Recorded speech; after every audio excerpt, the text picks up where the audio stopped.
Good evening. I'd like to call to order the Lynnwood City Council work session of Monday, August 3rd, 2026 at 6 p.m. Roll call, please. Mayor Hurst. I'm here, thank you. Council President Coelho. Here. Council Vice President Escamilla. Happy to be here. Councilmember Lynnwood. Here. Councilmember Mata. Here. Councilmember Owings. Here. Councilmember Partial. Ready. Councilmember Wright. Present. All present, Mayor. Very good. As far as mayor comments, I'm going to focus on the big race that happened on, when was it? Friday? Friday. Oh, there we are. There's the crew. Lynnwood crew. We were represented, let me tell you, out of a boat of 18, we were 11 people. And just a roll call of honor was myself, Director Jared Bond, City Engineer David Mock, who didn't make it to that picture. He was busy doing something else. Director Joel Faber, Parks Maintenance Superintendent Eric Peterson, Council President Coelho, Council Vice President Escamilla, Councilmember Owings, Councilmember Lutweiler, Councilmember Mata, and Councilmember Wright. And we do know that Councilmember Partial was out there protecting us from getting the priorities with Sound Transit all straightened out. So we appreciate his efforts on that. So it was good. And I myself felt it was a victory that we brought the boat into shore. So, and we came in second. Twice we came in second. So that was awesome. So no, I had fun. That was we deal with a lot of things here, but for one short time in the evening, we were able to have some fun together. So appreciate it. Council comments. Let's start with Council President. Thank you, Mayor. I'll just echo those comments. Lynnwood showed up, showed out, and everyone else was super jealous. I thought we did an admirable job of bringing the heat. Although no city business was discussed, there was a lot of trash talk, and we got destroyed, absolutely wrecked. Although, I will say, as we were bringing the boat to shore, there was a near collision with a small child. And it was very dramatic in those last 10 seconds. All I could hear was, "Get your kid off the shore!" And at the very last moment, the kid was picked up and pulled away. So I was thankful we didn't have a news headline about that, and it focused on our large defeat against very buff firefighters who are making me very proud to support their ballot initiative this year. So good on them. The only other thing is National Night Out is tomorrow. There's other stuff going on tomorrow, but this is really important for us. If you have the time, I would recommend checking out the nearest National Night Out block party in your area. And for my colleagues, checking them out and letting them know, letting your constituents, your neighbors know that we're here, we're available, answering questions, and then bringing back to us, back to the city staff, what's on their mind right now. You know, we do have those community surveys we put out every other year, but it's always nice to just kind of touch base with them and really build that trust and transparency I know we all really want to promote here. Great. Council Vice President Escamilla. I just want to quickly also say how absolutely fun the Dragon Boat Race was. And now I know what I'm getting myself into for next year. I did not go to the practice, and it is a lot harder than one would think. And you're only on one side. And nobody, Mayor, didn't say that we were going to do it more than once. And it was like hard enough the first time. And they're like, okay, let's do it again. And you're like, what? And then they did it a second time. They were going to have us do it a third time, but I think that we were being such ninnies that they were like, okay, fine, we'll take you to the shore. And honestly, it wasn't quite fair because I feel like the firefighters have to work out maybe as part of their job description. And here we are, you know, stuck on one side I'm not even a whole person. And you know, I counted as one, and if you're just off timing, you mess up the person in front of and behind you's paddling, and so it's quite the thing. So if we look gracious doing it, thank you. It was fun. Other than that, yes, we have National Night Out tomorrow, which is a great way to get to know your neighbors. I've gone out the last 2 years, and it's been really fun to get to know not only my neighborhood that does it, but all the neighborhoods around me. And when I'm there, I see other neighbors meeting each other. And so for me, that's the fun in it, is just seeing community get together and neighbors getting to know each other. Because quite honestly, if you don't live in a cul-de-sac, I think it's really hard to get that neighborhood community. And so this is a really good excuse to get out there and be brave and meet your neighbors. And so just wanted to throw that out there. And it looks like on Thursday we have our Sandlot Cinemas at 7 p.m. at Lyndale Park. And so if anyone is interested in attending that. I'm sure I've forgotten something else that's coming up, but that's all I have for today. Thanks. Good. Councilmember Partial. Thank you. I will just say congratulations, Lynnwood, on the silver medals, and that's all for this week.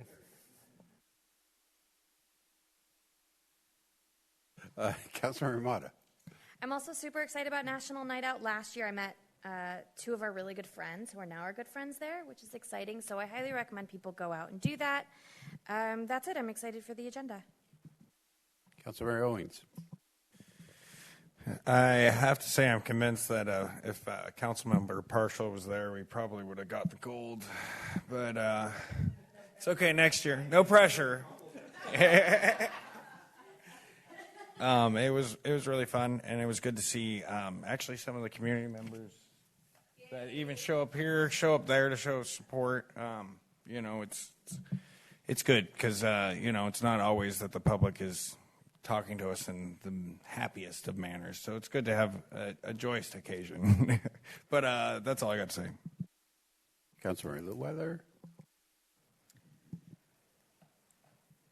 Sounds like we're almost about to wrap up all the fun and get back to the non-fun that you're dreading. I was just going to say National Night Out. I'm looking forward to it. And one of the things I heard when I went last year and visited a few different ones is when you ask the person who's doing it, like, how did this get started, and you talk to the neighbors, I heard quite a lot of them that said, I always wanted something like this to happen, but I just didn't feel like I didn't want to go bother my neighbors. Like it would be a burden to go, try to get this started. And so they were, but then at the same time, they were just so happy that one of their neighbors took the initiative to get it started. So I think there can be this feeling sometimes of like, I don't want to bother people. Everyone's busy, but we all also are kind of yearning for that same sense of community and just places to gather. So check out National Night Out events if there's one in your neighborhood.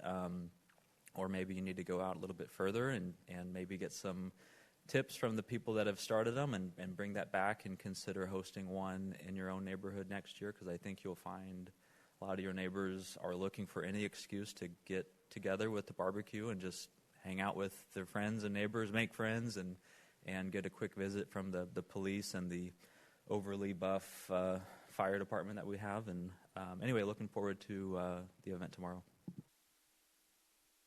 Sorry, that's great. Councilmember Wright. Thank you, Mayor. Like everybody else, the Dragon Boat Race was so much fun. I sent the picture that the Edmonds newspaper took with the ferry in the background, sent it to my kid. He's like, "You were in a canoe?" And I was like, "I was totally in a dragon boat. I wasn't in a canoe." But it was so much fun, and I didn't think I would like it as much as I did. It was a little harder if you were there early because we practiced like 2 times, and then we had those 2 races. But I think we did really good, and we came in second. So that was awesome. Like my colleagues, I'm looking forward to National Night Out tomorrow. If you haven't returned your ballots, do tomorrow. Also, on the 6th, before Sandlot Cinemas, I'll be over at Washington Kids in Transition filling backpacks for the school year. So if you're interested, come through from 1 to 7. That's it. Very good, excellent. So now we'll, comments and questions on memo items. Are there any? And if you do, you can still send them to the designated person on those memos, and they will be glad to answer, and then they'll probably answer to the entire council as well. So we now go to work session items, and far be it from me to say that we're not going to have fun with water system plan for 2026. So we're going to, Director Bond is here, Hassan Shirkani is here, the wastewater treatment plant manager, and then Deborah Singh, the project manager. So Team Public Works, it's up to you now. Thank you.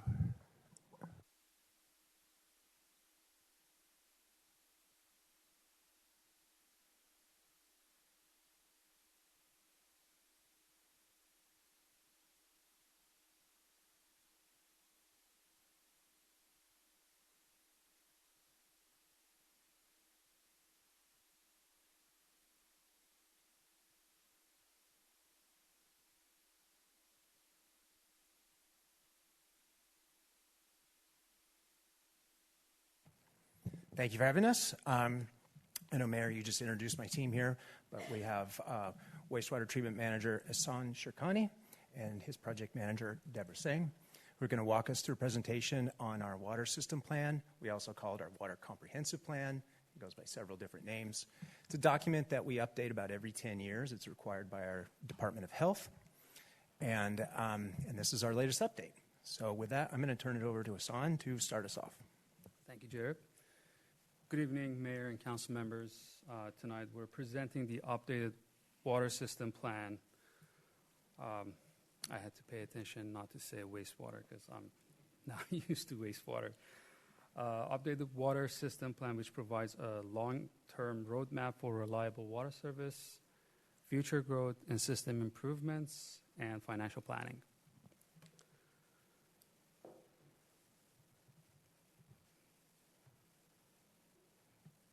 Should I point at any?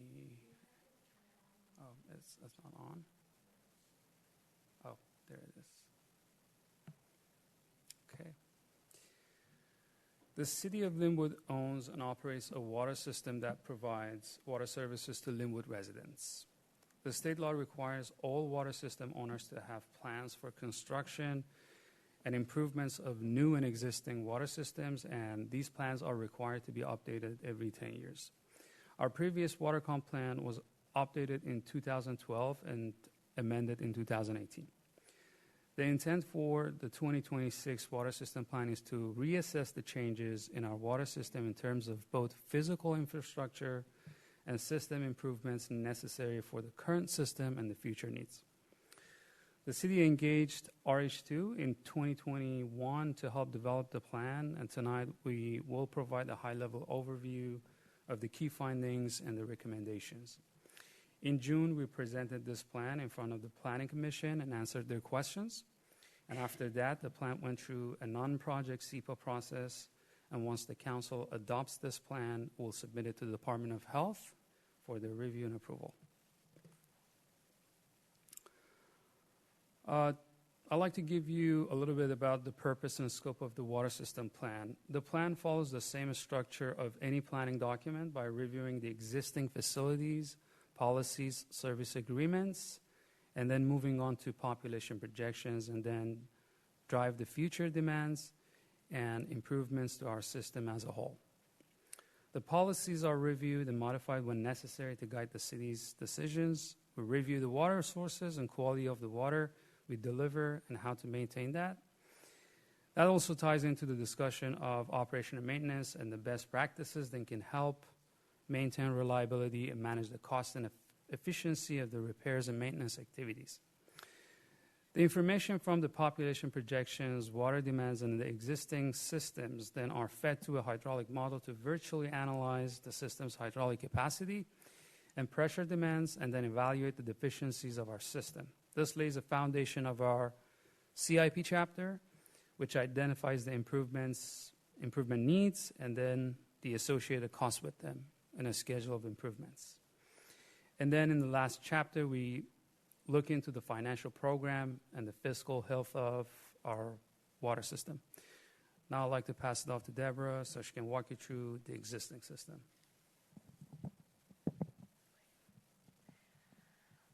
Awesome, thank you. So Lynnwood's Lynnwood's water system is not an isolated utility. It's part of a regional supply network where water is purchased wholesale from Alderwood Water and Wastewater District, and Alderwood receives water from the city of Everett, sourced from Salton River Basin and treated at Everett's water filtration plant. Lynnwood's water system is only a distribution part of this whole water supply network that conveys water to 35,000 residents through 160 miles of water mains, 2 reservoirs, 4 pressure-reducing stations, and 1 booster pump station. These systems are connected and controlled by a SCADA system that help controls flow, pressures, and system performance. To maintain safe and consistent water pressure, our water system is divided into 4 pressure zones. 2 of these zones are connected to Alderwood through 2 primary interties that provide both normal and emergency water supply. In addition, 14 emergency interties with neighboring water systems enhance reliability and emergency preparedness. Here are some of the challenges our system is facing today. Aging infrastructure. So a significant portion of our system was built decades ago, and including the reservoirs and a big portion of the water mains. The plan identifies the need for ongoing replacement of aging pipes, rehabilitation of the pressure-reducing valves, and providing additional water reserves as the population projections need higher future demands.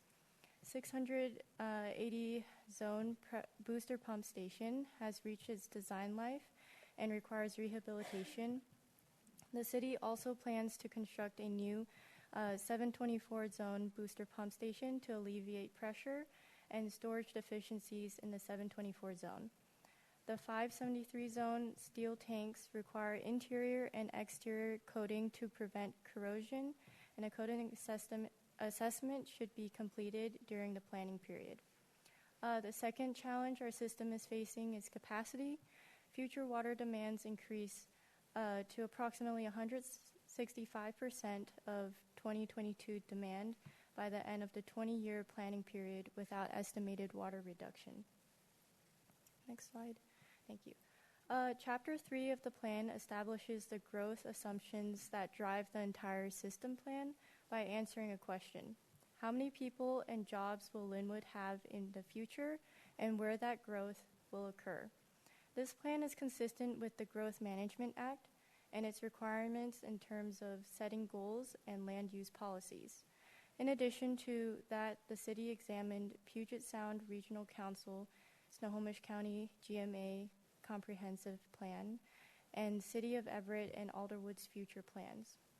Year 2022 was used as the baseline for the plan, in which city population was approximately 39,625 residents. Water system population served approximately 35,330 residents. Employment population served was approximately 27,881 jobs.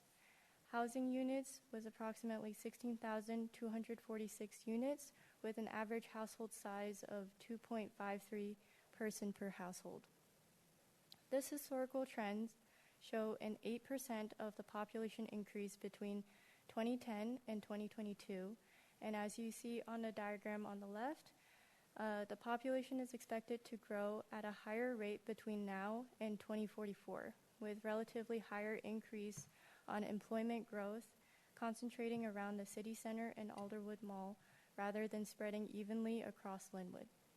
The city's retail water service area covers about 92% of the Lynnwood city limits and approximately 7.2 square miles. The city does not plan to expand its water service area beyond the current city limits, as surrounding growth areas are already served by Alderwood Water and Wastewater District. Chapter 4 quantifies how much water Lynnwood uses today and how much it is expected to need in the future. The results of this chapter drive the sizing of reservoirs, pump stations, transmission lines, and future capital projects. Lynnwood currently has adequate water supply, but future population growth, employment growth, and high-density redevelopment around City Center and Alderwood Mall are expected to increase water demand substantially. The system must be expanded to meet future domestic demand, fire flow requirements, and reliability standards. While conservation programs will help reduce demand growth, they will not eliminate the need for significant infrastructure improvements over the next 20 years. And I'll hand it back to Asan to talk more about the water source and quality. Thank you, Deborah. So Chapter 6 evaluates Lynnwood's water supply sources, treatment processes, water rights, regulatory compliance, and overall water quality to ensure the city can provide a safe and reliable drinking water supply into the future. The city has a wholesale agreement with Alderwood Water District that dates back to 2010. According to this agreement, Alderwood provides 6 million gallon per day average daily demand capacity and 10 million gallon per day maximum day demand capacity through 2050.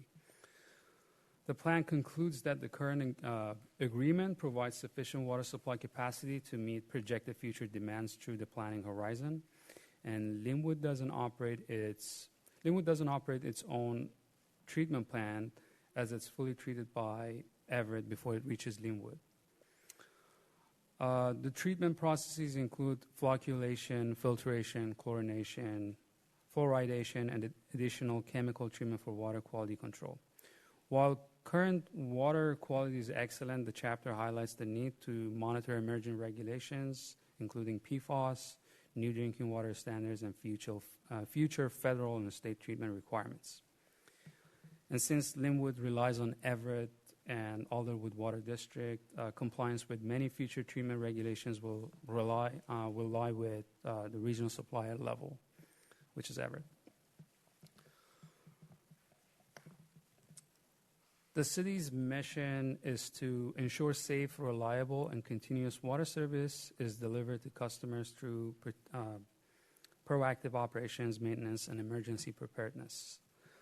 Operations and maintenance of the city's water and sewer utilities are carried out by a unified team of 13 staff overseen by Public Works Manager Nick Stokes and ultimately reporting to Public Works Director Jared Bond. Our operation and maintenance program consists of 4 elements of normal operations, emergency operations, preventative maintenance, and cross-connection control program. Our O&M division owns heavy equipment such as dump truck, backhoes, excavators, loaders, sewer jet trucks, and sewer cameras with the staff trained to operate them. Staff normal operations include routine operations such as analysis, planning, and implementation of procedures to ensure that facilities are running in compliance with requirements and needs. Routine water quality sampling, record keeping and recording, maintenance of equipment, and city assets are also included in their operation. The city is also equipped and prepared to respond in case of emergencies by deploying generators, having 24/7 on-call personnel, emergency response planning and trainings, and hazard assessment and public notification systems. Our preventative maintenance involves taking proactive measures beyond manufacturer's recommendations and routine inspections to identify system flaws and address them before failure happens. Our cross-connection control program also involves monitoring and controlling the backflow prevention assemblies used by businesses. The plan concludes that current staffing and operational practices effectively support today's system. However, the future growth and additional infrastructure will increase maintenance demands. As a result, the city will need to gradually expand the staffing, strengthen asset management practices, and continue investing in emergency preparedness to maintain reliable service and protect public health. Water system improvement. Chapter 9 presents the proposed improvements to the City of Lynnwood water system that are necessary to resolve existing deficiencies and accommodate the projected growth. To ensure that improvements address the most critical needs first, projects were evaluated using a defined set of prioritization criteria and ranked accordingly. Each proposed improvements was assessed against these criteria, and the results were used to establish the implementation schedule and guide the timing of the future improvements. These priorities were determined by 3 factors: fire flow benefit, how much the project improved the fire flow in deficient areas based on hydraulic modeling.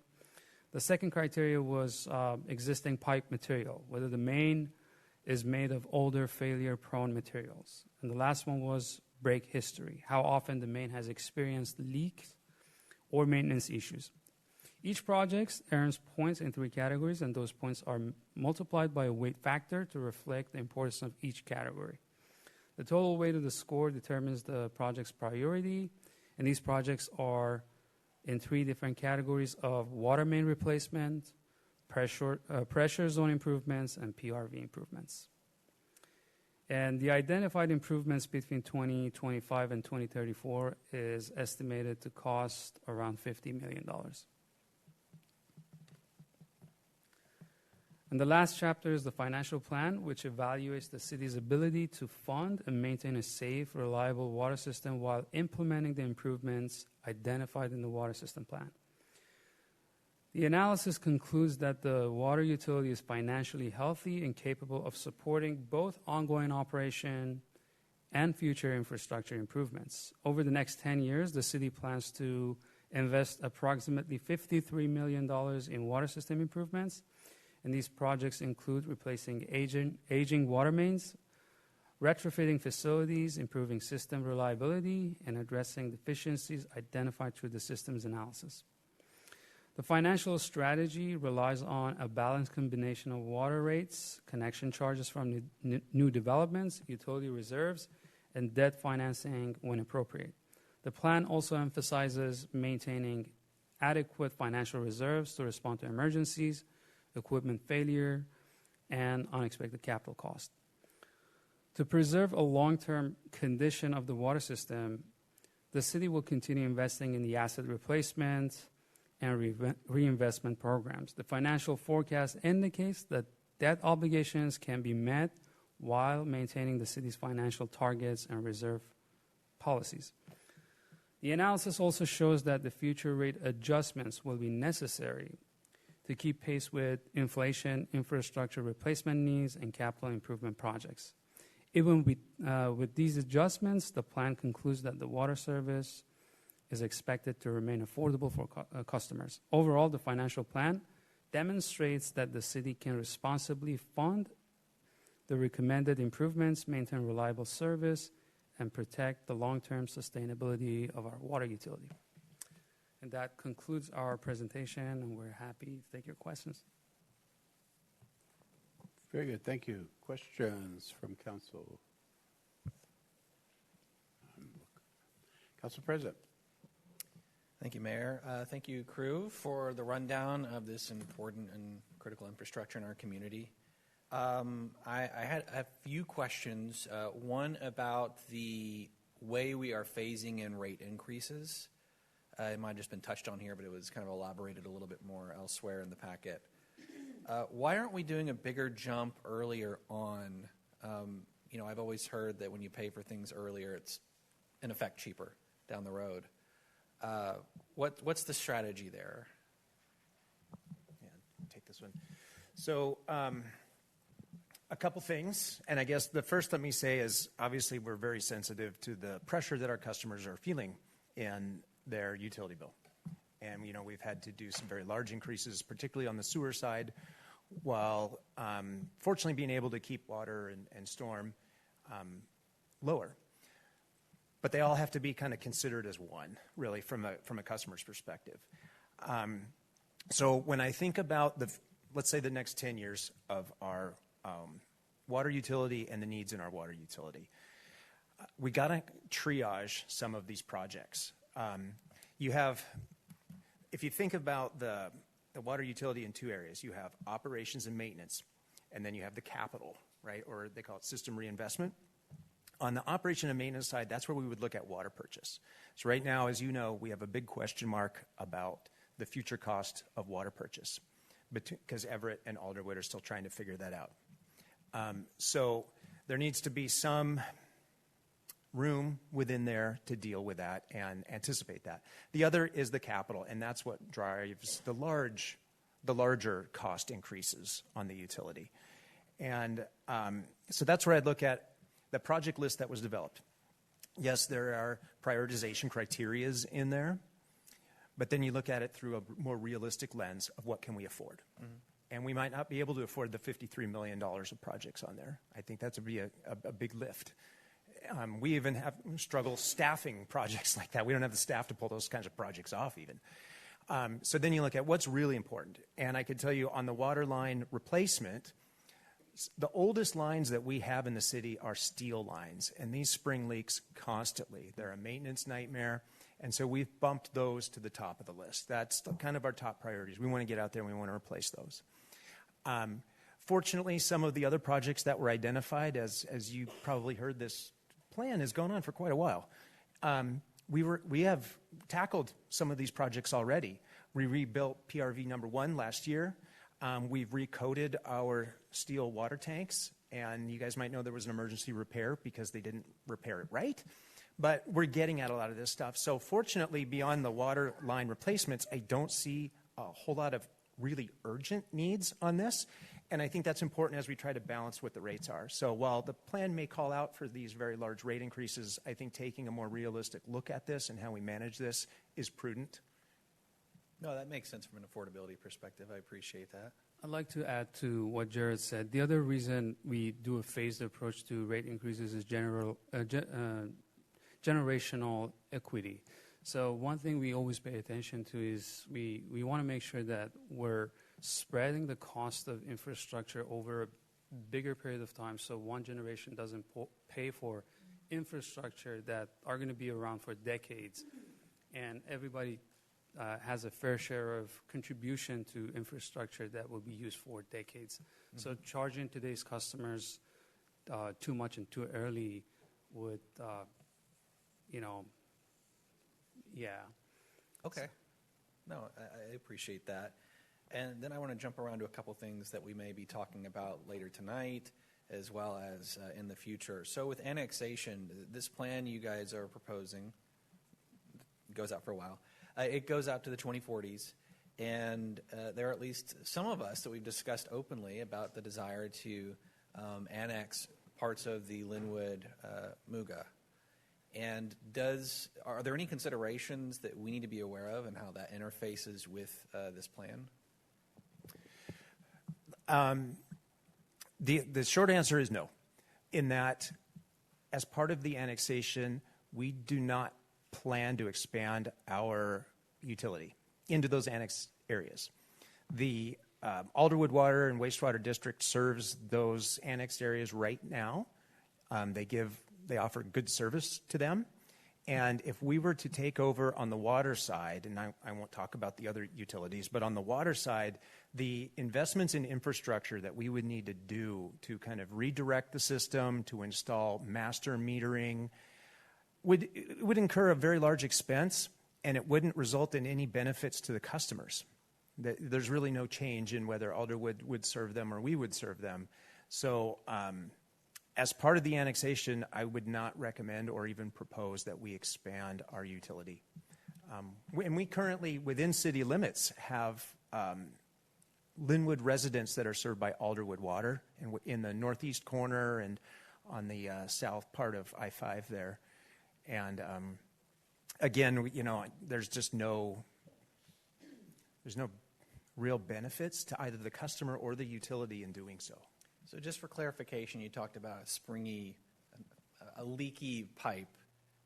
In those areas, Alderwood Water comes out to fix it instead of the city? Correct. Okay. And in those areas too, in the areas that are Alderwood customers, we don't touch the utility at all. Okay. Bringing it back into Lynnwood, I think we have maybe a 6,000 population cap on our city center sub area. But if, for instance, we were to lift that, or for instance, to get those skyscrapers that people in the 80s dreamed about in Lynnwood, how does something like that impact a plan like this that, as you said, is planning for a specific population growth? So you want to take it first? You talked about in this plan that it is designed specifically for a projected trajectory of growth, population growth in our city.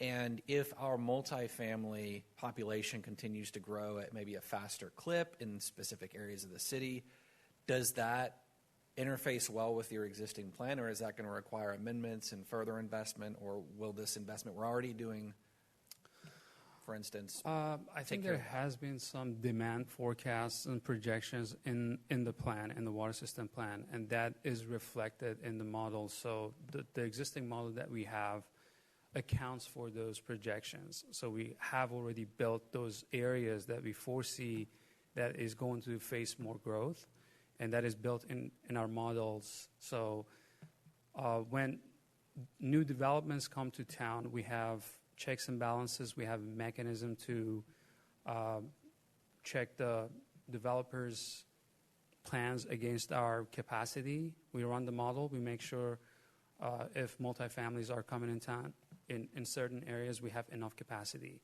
for upsizing the pipes, infrastructure that needs to be there. And I think the Growth Management Act requires us to build towards areas that are not underserved, and there's already public facilities and infrastructure there working. So, so the short answer is yes, we're going to make sure that we have the infrastructure for all those new developments coming in town.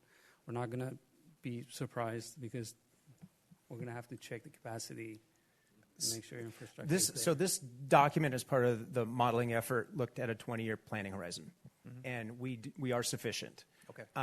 That didn't happen overnight, is what I'd say. And when 200th was torn up, when Sound Transit was building out there, we used that opportunity to upsize our pipes. And we've been taking advantage of those opportunities, just knowing what is coming. In your question, I think there was one caveat that I'd like to say is that if this council takes action to change densities or density allowances, we would need to rerun that model. We would need to check sufficiency. But as of right now, we have sufficient water supply to accommodate that growth. As a utility purveyor, the last thing we want to do is put a moratorium on anything like that because our system can't handle it. So yes, for the last 10 years, we have been planning for what's coming. Okay, all right. So it's important to have those kind of planning horizons out. I've got just a couple extra questions, but I want to pass it off to anybody else if someone else has any comments. Council Vice President. Thank you for your presentation. I perused and tried to take in as much of the 850-page packet. And I noticed that there was a list of proposed improvements. And for like 2025, they had, $4.5 million. And how did we end up on those improvements? And based on our current financial situation, I understand this is a long-term plan, but we're at the start of it. Do we need to reassess where we're at? I don't know. I guess I'm just asking, where are we at with our current financial situation? And then moving forward, part two of the question is, have you guys sat down and started kind of reprioritizing these projects within the 6-year plan and whatnot? It sounds like as far as looking ahead, you guys have done that, which is awesome, because that is my biggest fear. And what we talked about at the Snohomish County thing is you guys do your look ahead planning, especially if you have growth spurts. And so it's good to know and hear that you guys have been on it, and that every time there's a private development, the city goes in and does what they need to do for future growth.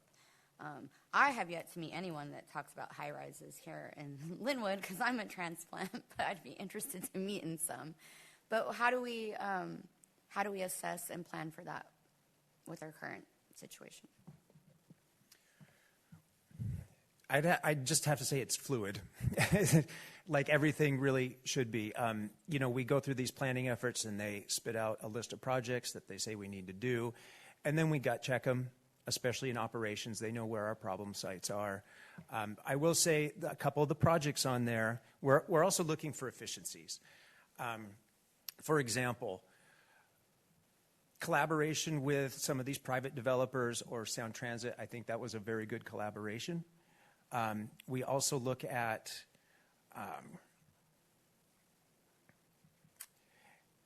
our transportation side. So, like, let's say the work that's going out there in Poplar right now.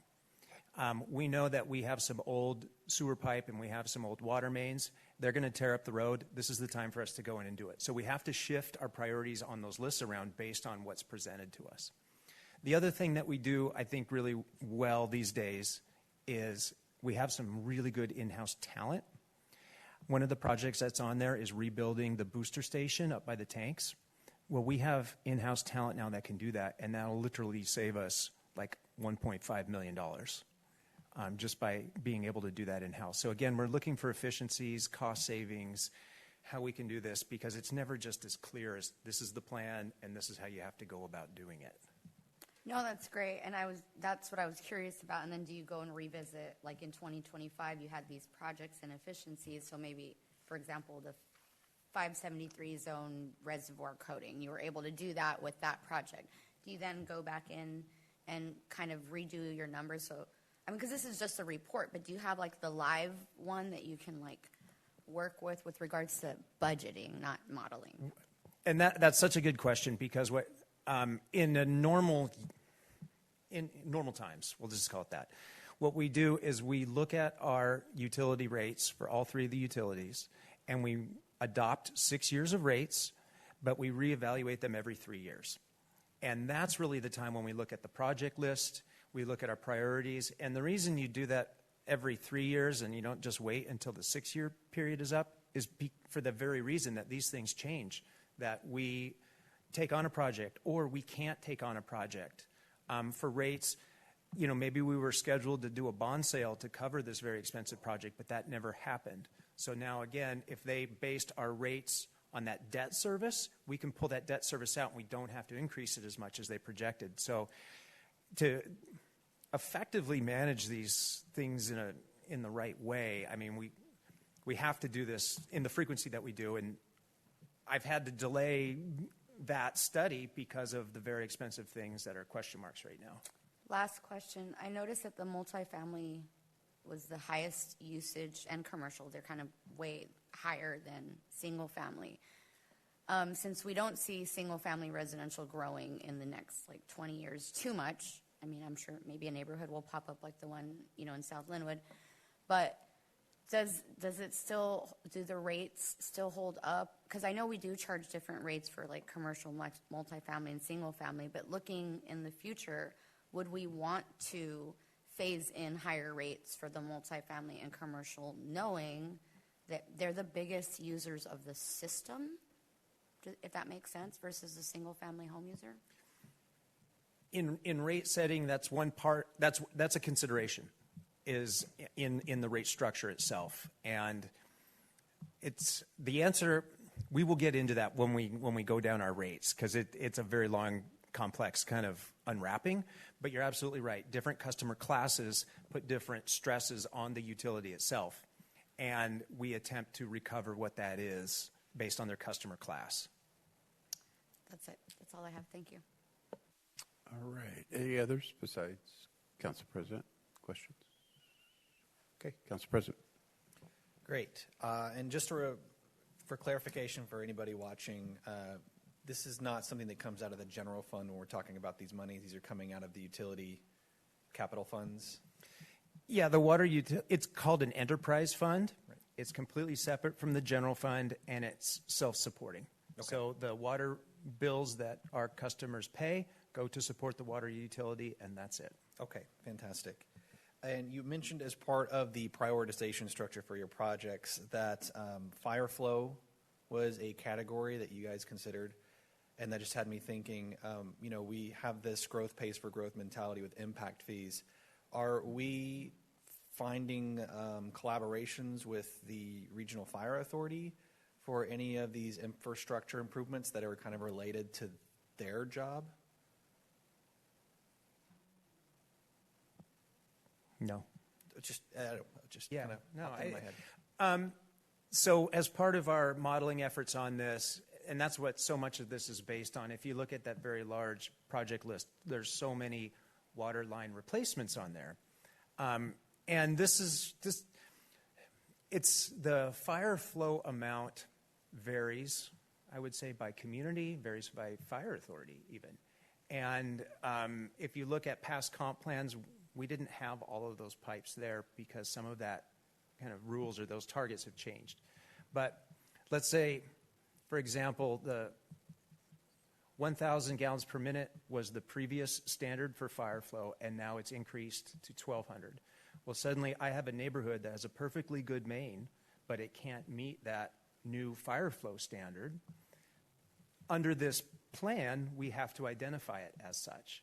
But again, as somebody that's figuring out how to spend this limited amount of money, we have to make those decisions. What, should we really be trying to pay to upsize this that in reality is probably okay, but it just doesn't meet a certain standard. And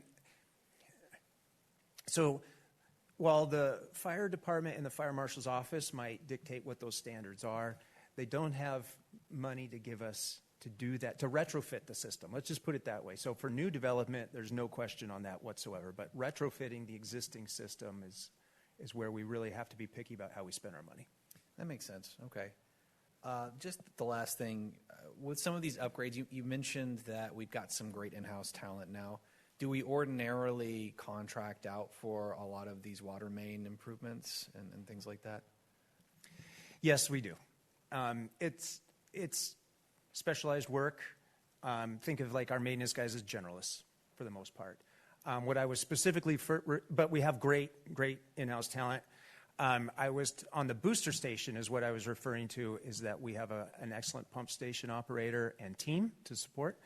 And that would be something that in the past we didn't really have in-house talent on to do, so we would have had to contract that out. But replacing mains is tough work and specialized, and there's all kinds of testing and sanitate. What am I thinking of? When you there's a word and it's escaping me, but it's basically sanitizing the new lines is also a lot of work, and so. Oof. Yeah. Well, some of us on the council have been working on things like a community workforce agreement, and this is a public project, and so I'm just wondering if there's any opportunity for us to think about these projects in that vein, but that's just more of a thought bubble. Thank you, guys. All right. Any other questions? I do have one for you before you leave, or at least allow you to make a comment. So in the news has been cities' water systems being hacked and under attack. So your confidence level as far as Lynnwood's water system? Yeah. I would say that our network is very, in my opinion, is very secure, and that we take a very high level of precaution in how we structure that and how we firewall it. And when I read other agencies and what their vulnerabilities are, I don't believe that we share those vulnerabilities. I'm going to be very cautious about what I say, what I don't, and stuff like this. But no, yeah. I didn't mean to put you on the spot. But I think other cities are more cloud-based. Is that honest? Yeah, and usually when you hear about this hacking, it's on what's called our SCADA system. It's our remote telemetry. It's how we both monitor and control the systems. I know there was one hacking where somebody, a bad actor, got in and controlled the chlorination system on there and hyperchlorinated it, but luckily an operator caught it before it got literally deadly. So those are the kinds of hackings that we hear about in this industry. And luckily we don't chlorinate our system at ours, but I do feel like we have very high level of cybersecurity on our SCADA system. Right. Thank you. All right. Thank you. Thank you all. We'll go to item 6B, which is the PFD Board Candidate Review and Selection for Interviews. And we have, who do we have? We have Ryan Bush, Tourism Project Manager. And we're going to have Ryan Bush, and Director Walters, I think, Maybe. as a backup. All right. Thank you. All right. Good evening, Mayor and Council. Thanks for having us. I have two updates for you tonight. One being the candidates for position 2, as well as a future vacancy coming up later this year. But I'll start with the primary reason why we are here is to discuss the interview process to fill position 2 of the Lynnwood Public Facilities District Board of Directors. You'll see in your packet that you have nomination materials for 2 individuals that have been nominated to fill position 2. And again, the PFD Board of Directors is the governing body of the Public Facilities District, overseeing the Lynnwood Event Center, their 13-acre property, as well as their future master plan redevelopment. So a big position to fill. The 2 candidates in your packet are Charles Burgess and Jacqueline Manis-Lostis. And in that packet, you'll see their resume, their letter of interest, as well as letters of support. These 2 nominees came from our month-long recruitment effort that took place over the past 30 days. That process included the items within our LMC, which is a public notice, which also runs on our website, the Herald, My Lynnwood News, and Lynnwood Times. And then we also included this in the Inside Lynnwood email newsletter. And then those were the required items. And then we also included this on social media, all of our social channels. We included this in our economic development newsletter, our tourism industry newsletter, as well as staff conducted direct outreach and meetings with potential nominees. And so that resulted in these 2 candidates. The next step in this process is for you all to determine and confirm that you do want to interview both candidates. If so, those interviews would take place next Monday night during the business meeting. And following those interviews, you would have the opportunity to appoint someone if you choose to do so. So that's pretty much the simple request for tonight, is just determine that you're comfortable moving forward with those 2. And if so, we'll continue communication with them on the schedule for next Monday. Are there any questions? Questions, comments? Councilor Armada. Thank you so much for this. I think both candidates are qualified, and I'm excited to interview them. Any other questions, comments? Okay, great. Okay. Easy enough. All right. We'll continue with them. And then just briefly mention, since the packet was put together, we have received a resignation letter from Wally Webster, who holds position 5 of the Public Facilities District. He has requested to resign beginning October 1st of this year. So what does that mean? That means either immediately following October 1st or sometime in between, City Council is responsible for filling that position as well. This position is a little bit different than the position we are currently filling.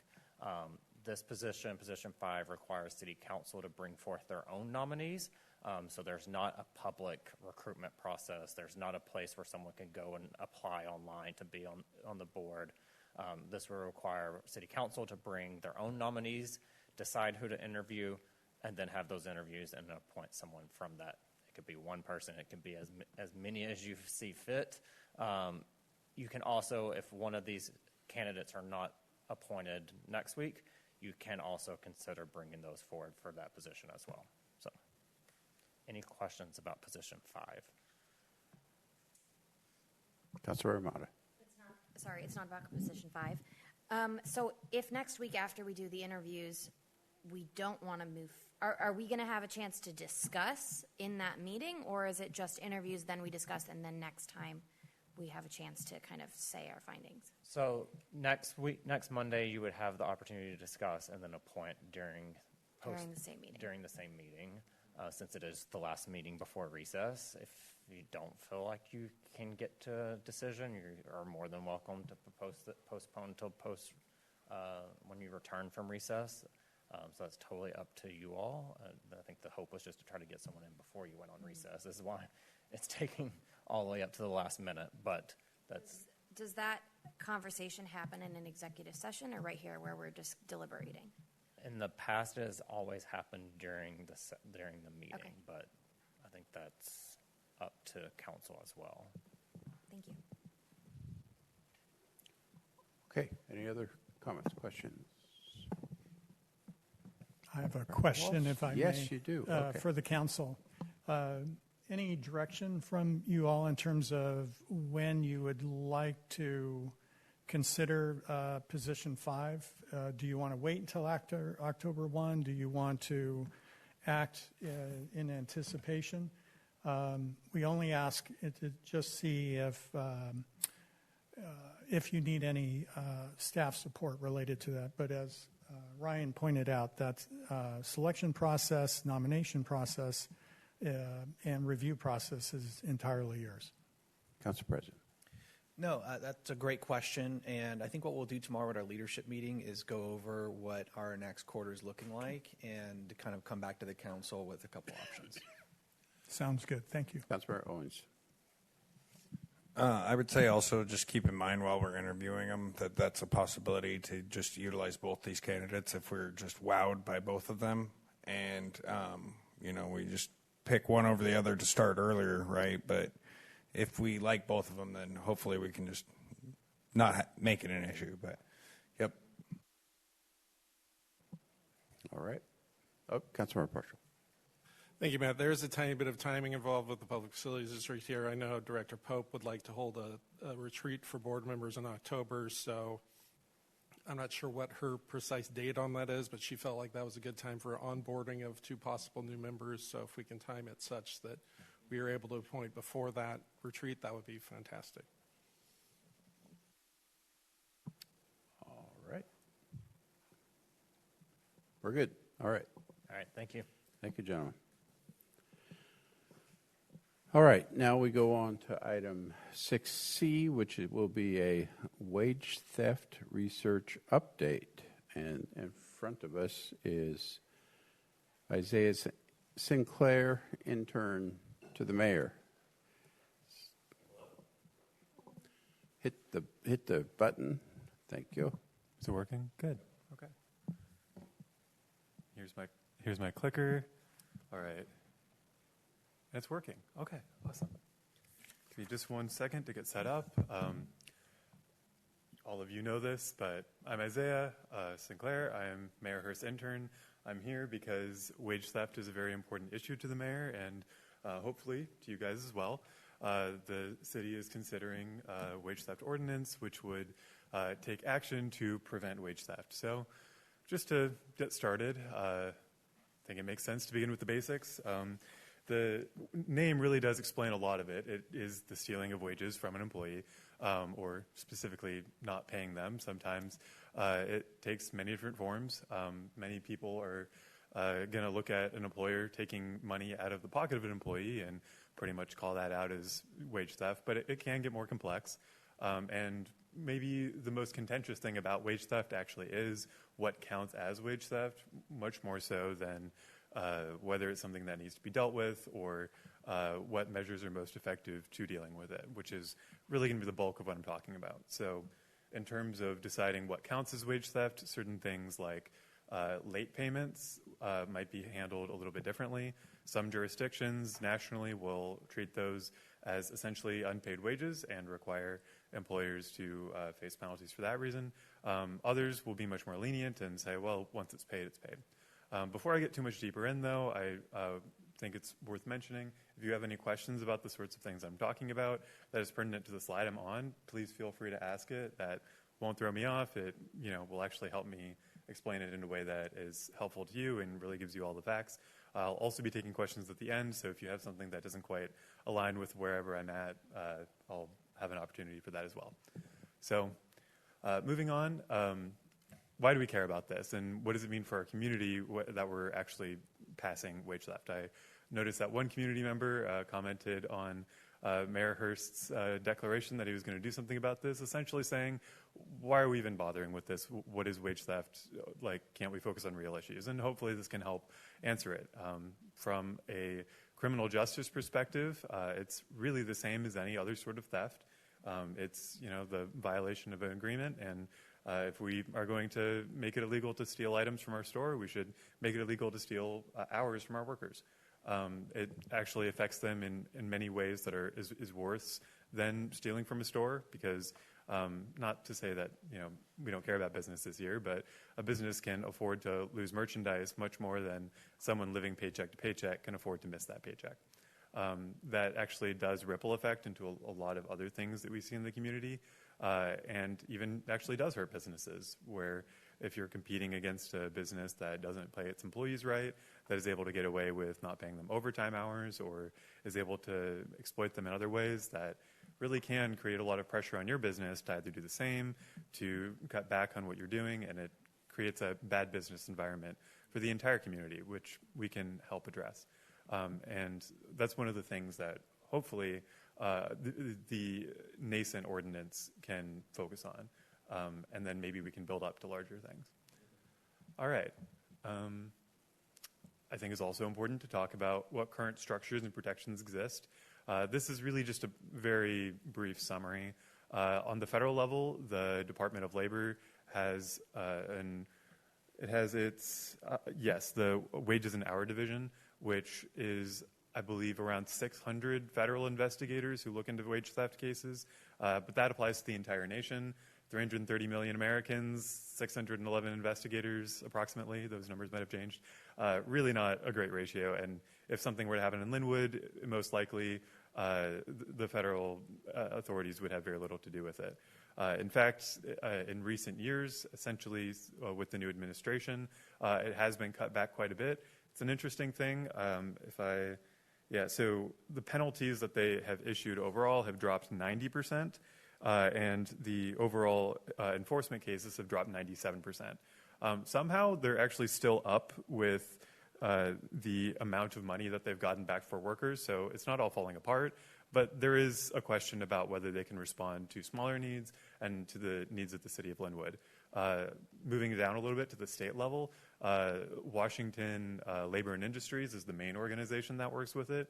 But in response to some of the federal action of cutting back on the Wage and Hour Division, the Attorney General, Nick Brown, actually put in place a task force. I'm forgetting what he called it, but the Workers' Rights Unit, that's right. That was about last November. That is really meant to focus in on this and help support it a little bit more. But even still, this is a new program. It's only approaching it from a legal side, as far as I can understand, and they really haven't had any recent news. So the state, they have protections. Wage theft is illegal at this level, and some of those, I can even point it around. Okay, or maybe that's SD.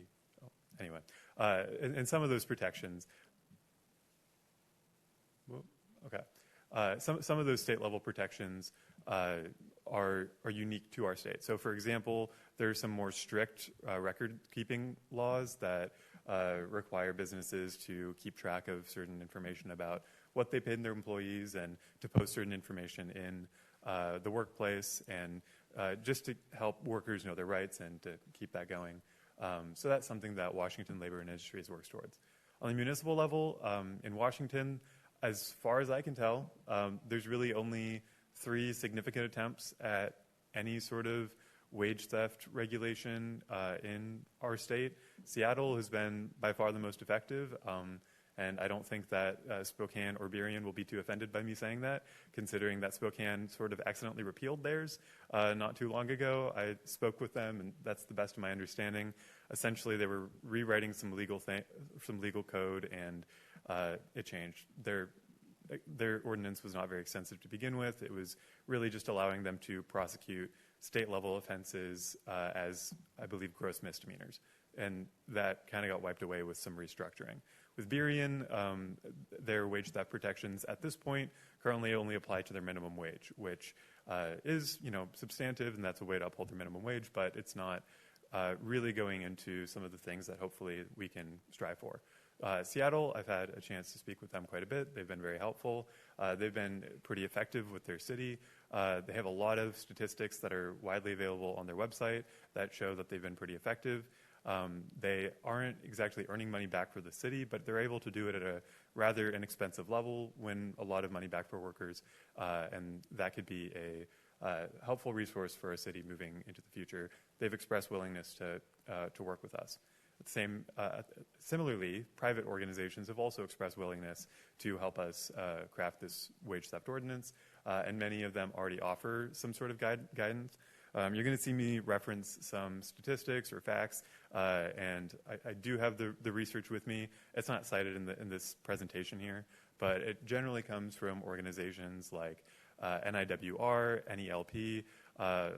There's a lot of acronyms, but most of them are labor rights groups or think tanks, or some of them are state organizations. Some of it is from studies.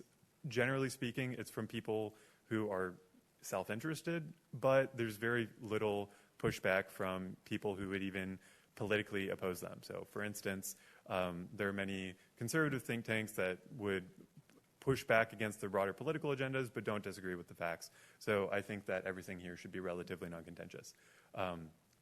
And many of them provide resources that are useful. I've kind of broken up the things that Lynnwood can do into three main categories. The first one is protections, as we see here.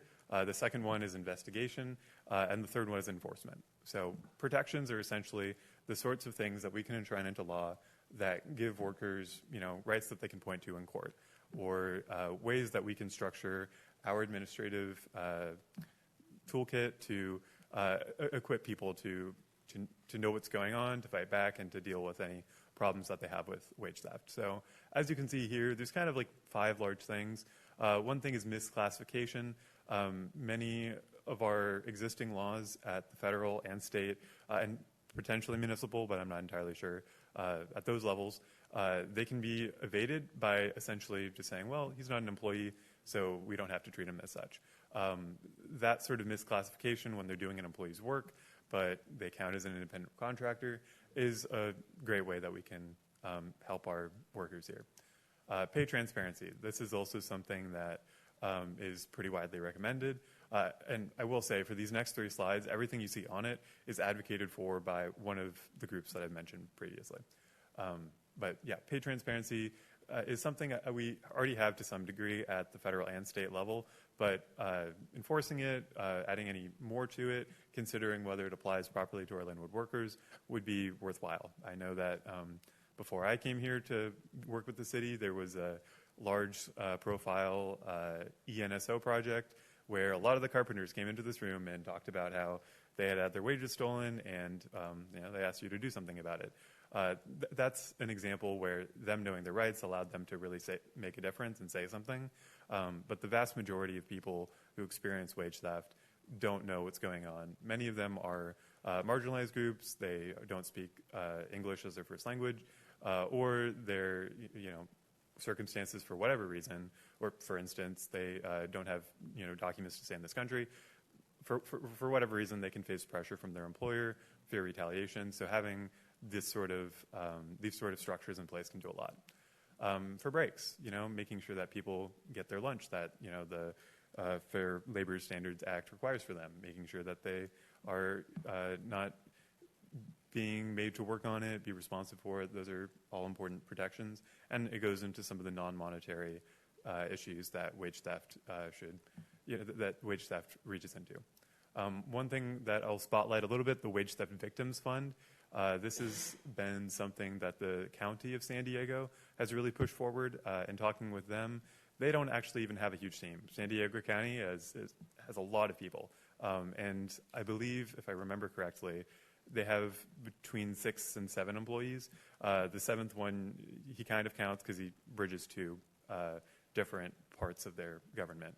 And with that amount, they're able to put together their victims fund. They're able to enforce 13 ordinances, and they've been pretty effective at education. This fund is about $100,000. If, for instance, a worker were to have $15,000 in wages stolen, they could come to court if they were to prove it. the court would rule that the employer would have to pay it back. That doesn't necessarily mean they're going to get the money. So while they're working to figure that out and to earn that money back, they could talk to the fund, say, look, the judge ruled in our favor. They would receive $3,000, and then the county would take over getting the money back for them. That would look like the county placing liens and levies, potentially, seizing property, essentially until they get the $15,000. Then the $12,000 would go to the employee. That would be one, along with the $3,000 they got at the outset, and then $3,000 would stick with them, essentially keeping the fund balanced. In the years that they've been running it, they've never run into a deficit. That would be something that would be reasonable for us to put forward, and it would last for a fairly long time if it was managed properly. And then, payments, I think that one's pretty straightforward. So I'll move on to investigation methods. This is something that may be worth handing over to the police force, and it may be worth creating our own department for, but for either of the solutions, as I understand the city's situation, it would make most sense to do further down the line after we've done some more preliminary work. But this is something that our state is struggling with. And again, I don't think they'll be too offended to hear me say that, because they say that essentially in their own reports, that their investigations are cumbered by the laws that they're dealing with. So some of those common issues that municipalities, states, other investigative agencies run into are all laid out here. The statute of limitations is one that is worth calling out, especially because the victims of wage theft are often poor, often don't have access to an attorney who can fight for them. It takes a while to get around to it, or if they're stuck in a job and they face retaliation, they might not be willing to risk that job until they move on. So having a longer statute of limitations can really mean a lot. Another thing is with Washington Labor and Industries, I believe that they are required to turn a case around from starting it to finishing it within 60 days, and they have a very large backlog. This often means it can be a year or year and a half until someone who submits a wage theft complaint can actually see it even brought to court, let alone settled. So the statute of limitations often runs out for people while the investigative agencies are working on a solution for them, meaning that they can't get their money even if they are found, to be deserving of it. Yeah. So what is the statute of limitations right now with Labor and Industries for these? For Labor and Industries themselves, they don't have a statute of limitations because they're the enforcement arm, and they're just doing the investigations. They're supposed to be quick with it. They have to get the case done in 60 days. It takes quite a while. I believe for the courts, I'm not going to guess. I'll get back to you on that, about what that statute is for Washington State. Another thing that Labor and Industries talks a lot about is flexible prioritization. Essentially that they really wish that they'd be able to hand off some of these cases. This is something that San Diego County talked about being very useful for them, where they can say, hey, your case, is not really something that we can help you out with very much. If Lynnwood is going to launch a program, we have far more residents than we can afford to devote people to handle these cases. And sometimes we would just have to enable our investigators or our resources to say, hey, maybe a private course of action is going to be more effective for you to receive your payment. Or to say, hey, this case is much better handled by the state, the federal government, whatever that might be, rather than tying them up and forcing them to take certain cases. I also want to highlight towards the bottom community intel, listening for third-party tips. This is a big deal because retaliation really does shape the whole game around wage theft. Lots of workers face it. I believe I'll have some figures about this later, but because of that, it's difficult for workers to speak up for themselves. So having an ability to give an anonymous tip, to keep the investigative process anonymous, and to not require an investigator to kind of out the worker as someone who complains, can really do a lot to open up the freedom for these workers to speak up and to get to the end where they actually receive the money, have it not taken away from them through some other retaliatory means. Yeah. So everything that you're saying, all these investigation methods, these are all current methods that federal and the state and other cities have done or are currently using. This is not what you are recommending that we take on as a city. So, sort of. I do think that all of these are good practices to put into place, and these are reflected in many different agencies across the nation, rather than it being, this is everything that WLNI does, or this is everything that the federal government does. Some of these things are stronger. With the second one in particular, that's something that Washington Labor and Industries doesn't do, and their internal reports, I don't know if they're internal, but their accountability reports are essentially saying, hey, if we could fix this, we would be so much more effective. So if we're going to put something in, it's, I think, best to learn from the mistakes. Is kind of the idea here. Got it. And again, this is something that we would want to put into place, but I don't think it would be, we get the ordinance together, we put it down, and then we have some investigators immediately. That would take some time to develop, probably several years down the line, but certainly something that Lynnwood ought to look into. Councilmember Owens. I just want to say this because it has to do with this specifically. I'd worry about using the police just because of some of the people that it might be involving. That might be an issue, and so like you might not get reports just because of that. What I do know is also you might want to look at what they did in Oregon. They actually deputized community people, and so they just went in there not as an enforcement or an arm of LNI, but like they would go there and then report to LNI, and LNI would go do their job. So that's a model too that we might want to look into. Yeah, that's great. The concern with police is valid, especially for undocumented workers, where they're just not going to go to the police.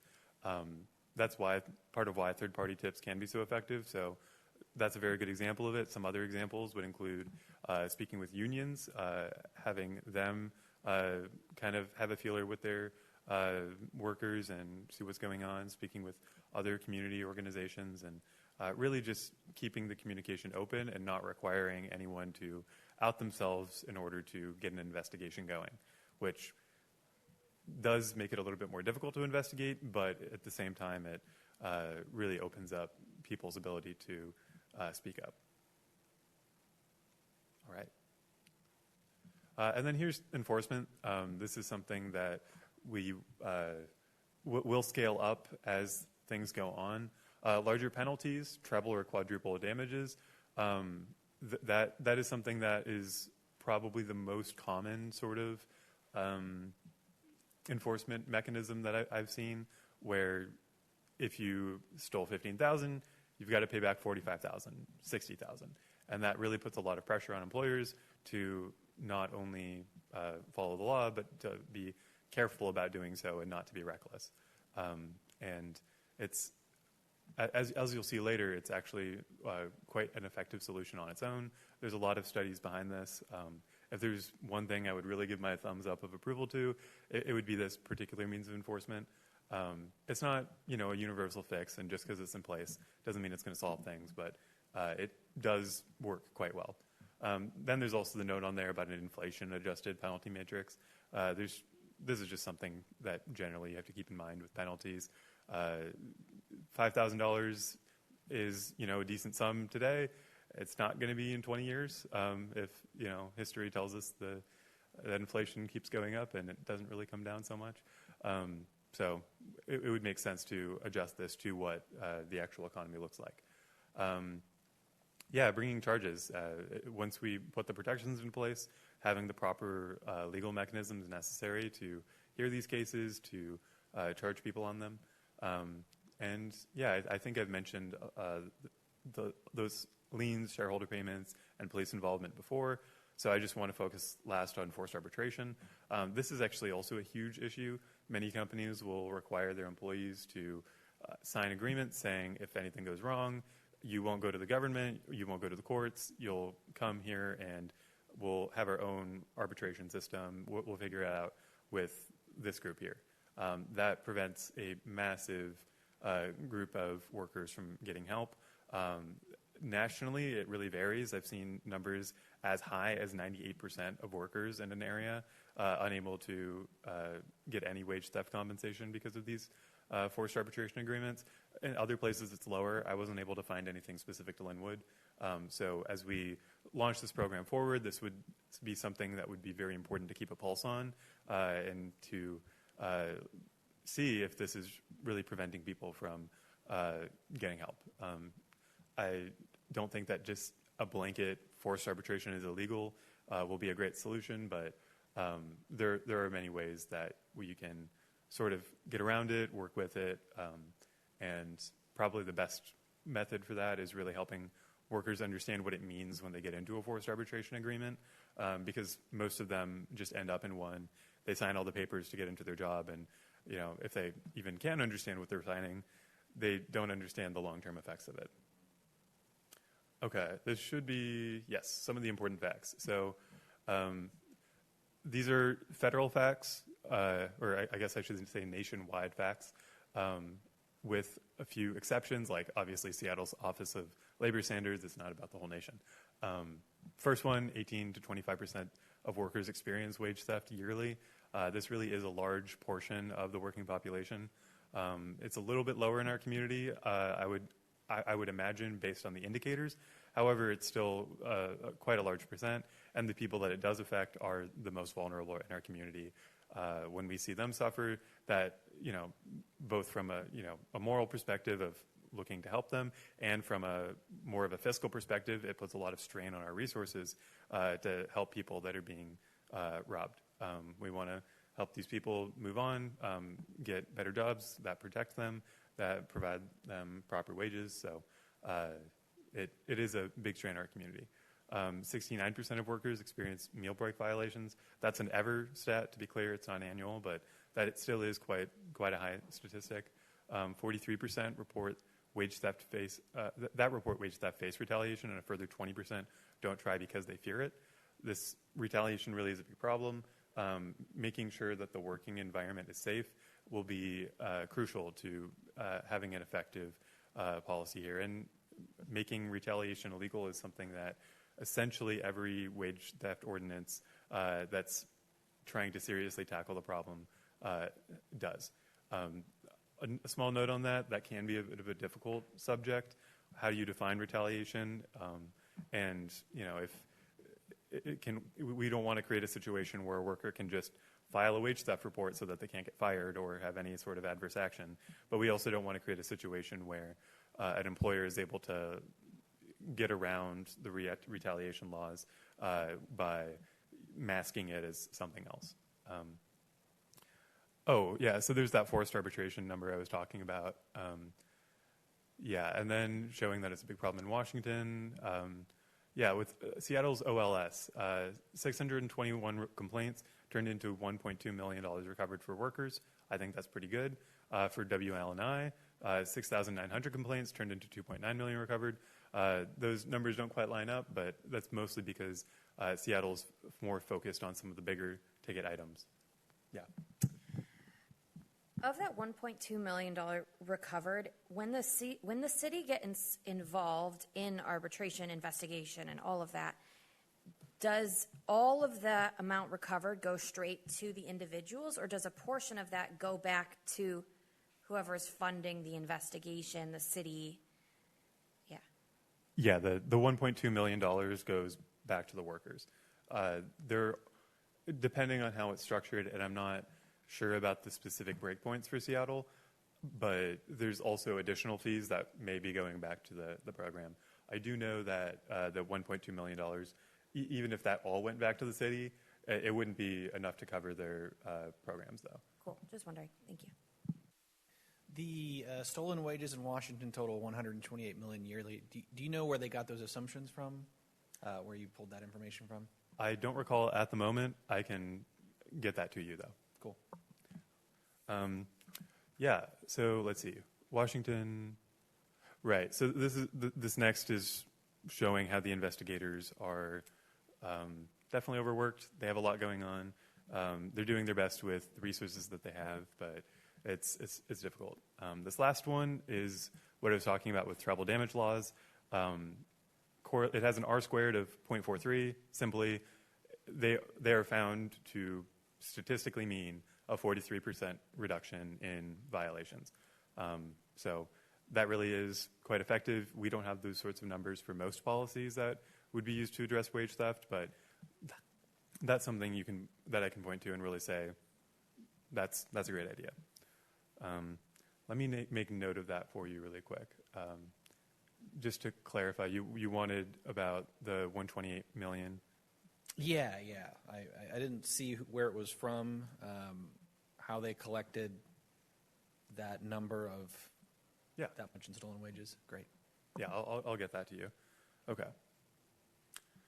So for Lynnwood, setting this up, this is more my thing. So this is not like before, based on a lot of the data, and I'm not specifically citing anything here. However, this is based on a vision that I put together after speaking with multiple successful wage theft programs that I think would be better tailored to a smaller city like ours. So the first step is working with labor and industries. This could be challenging if it's framed from the perspective of, hey, like, we need you, LNI, to do more, but I believe that they would be very happy for us to take some things off their plate. And if Lynnwood were to say, hey, we want to help stop this, we want to deal with it, and we want to offer some of our resources to help our community, then there can be a lot of information sharing, there can be a lot of teamwork.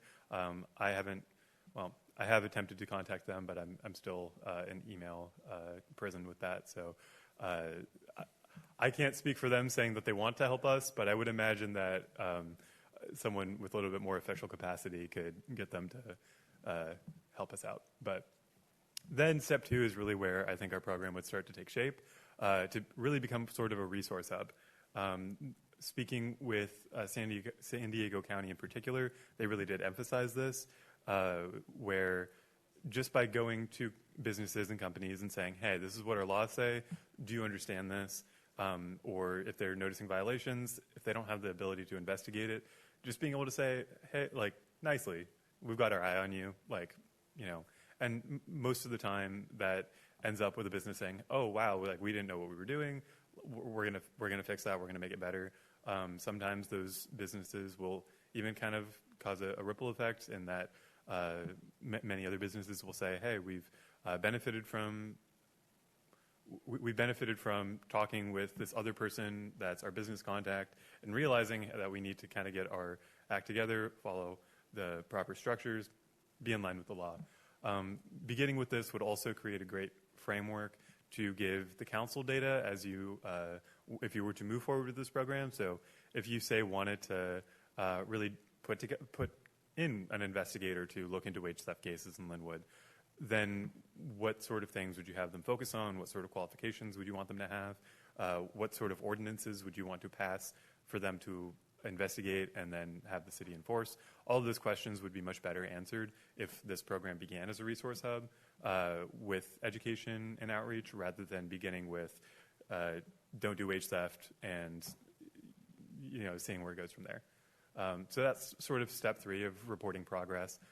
Ideally, they would show this is how we've been effective. This is the greatest need area. So across the nation, some of the most common industries that have issues with wage theft include restaurants, it includes construction, it includes agriculture. So what is that industry in Lynnwood? Or for those industries that are in Lynnwood, are they doing better? Are they doing worse? What does it look like? Having the resource hub would really give us some perspective on that. So then moving into council ordinances, whatever sorts of policies would be necessary based on that. Moving into expanding our mission, I think it's all pretty, it snowballs from here. Adopting enforcement to really put some teeth behind the ordinances that are being passed. And then policy innovation. My hope would be that as really the second Washington city to really go after this, we could start to create a model for what this looks like for cities of our size. Doing so would mean a lot to our community, mean a lot to our workers, and as sort of a commercial center and hub for the county, I think that would also do a lot for that part of our identity. So, yeah, going over some of the major concerns. Budget, I know this is especially important in this season. This would be almost entirely up to how the council wanted to go forward with it. Doesn't necessarily require money. There are some things that could be put in place that would even bring us back some money, depending on how we wanted to structure damages. It's not going to solve. It's not going to solve the budget issues. It's not going to pay for anyone's program, but it can be neutral. It can be benefit. It can swing in a positive direction, and you can choose how much you'd like to pay. And it's a worthwhile expenditure. Another common concern that occurs is unclear laws. And the problem with unclear laws is it leads to both vagueness in enforcement, meaning we don't really quite have as much authority to get things done. It leads to businesses being unsure about how to handle it. It makes more accidents happen. It makes people more. It makes them overly cautious. We just want to be as clear with these as we can, and also to make it clear to the people who are being protected by them. So putting this into the languages that they speak. We have a wonderful limited English proficiency plan in our city. That would be a great resource to follow as we're making it clear to our community, because a lot of the people that speak the many languages of Lynnwood are the people that are affected by this most. Overburdening businesses is also a real concern. We don't want to create too much red tape. There's already a lot that comes from the federal government and from the state, and if we are not careful, simply putting in more protections doesn't really necessarily mean that workers are better protected. And there's also the size of business consideration. If we are putting these requirements on a large business, it's much easier than a small business. For Amazon to have a department that handles payroll records is really not that big of a deal. For a mom and pop shop that's trying to sell hot dogs on the street corner to manage payroll because they want to hire like one guy for the summer, much more difficult. So we want to make sure that that's not an issue. Also, important note: when we overburden businesses and we just make these laws too difficult to follow, people just stop following them. And that, kind of defeats the purpose of the laws in the first place. So we also want to make sure we don't overburden the city. When we put laws in place, that requires us to put resources towards it. Some of those are time, some of those are money, some of that is the intelligence that we're working with. The thing I want to highlight is actually at the bottom. The one wage theft investigator in Lynnwood would be better coverage per worker than either the state or the federal, essentially.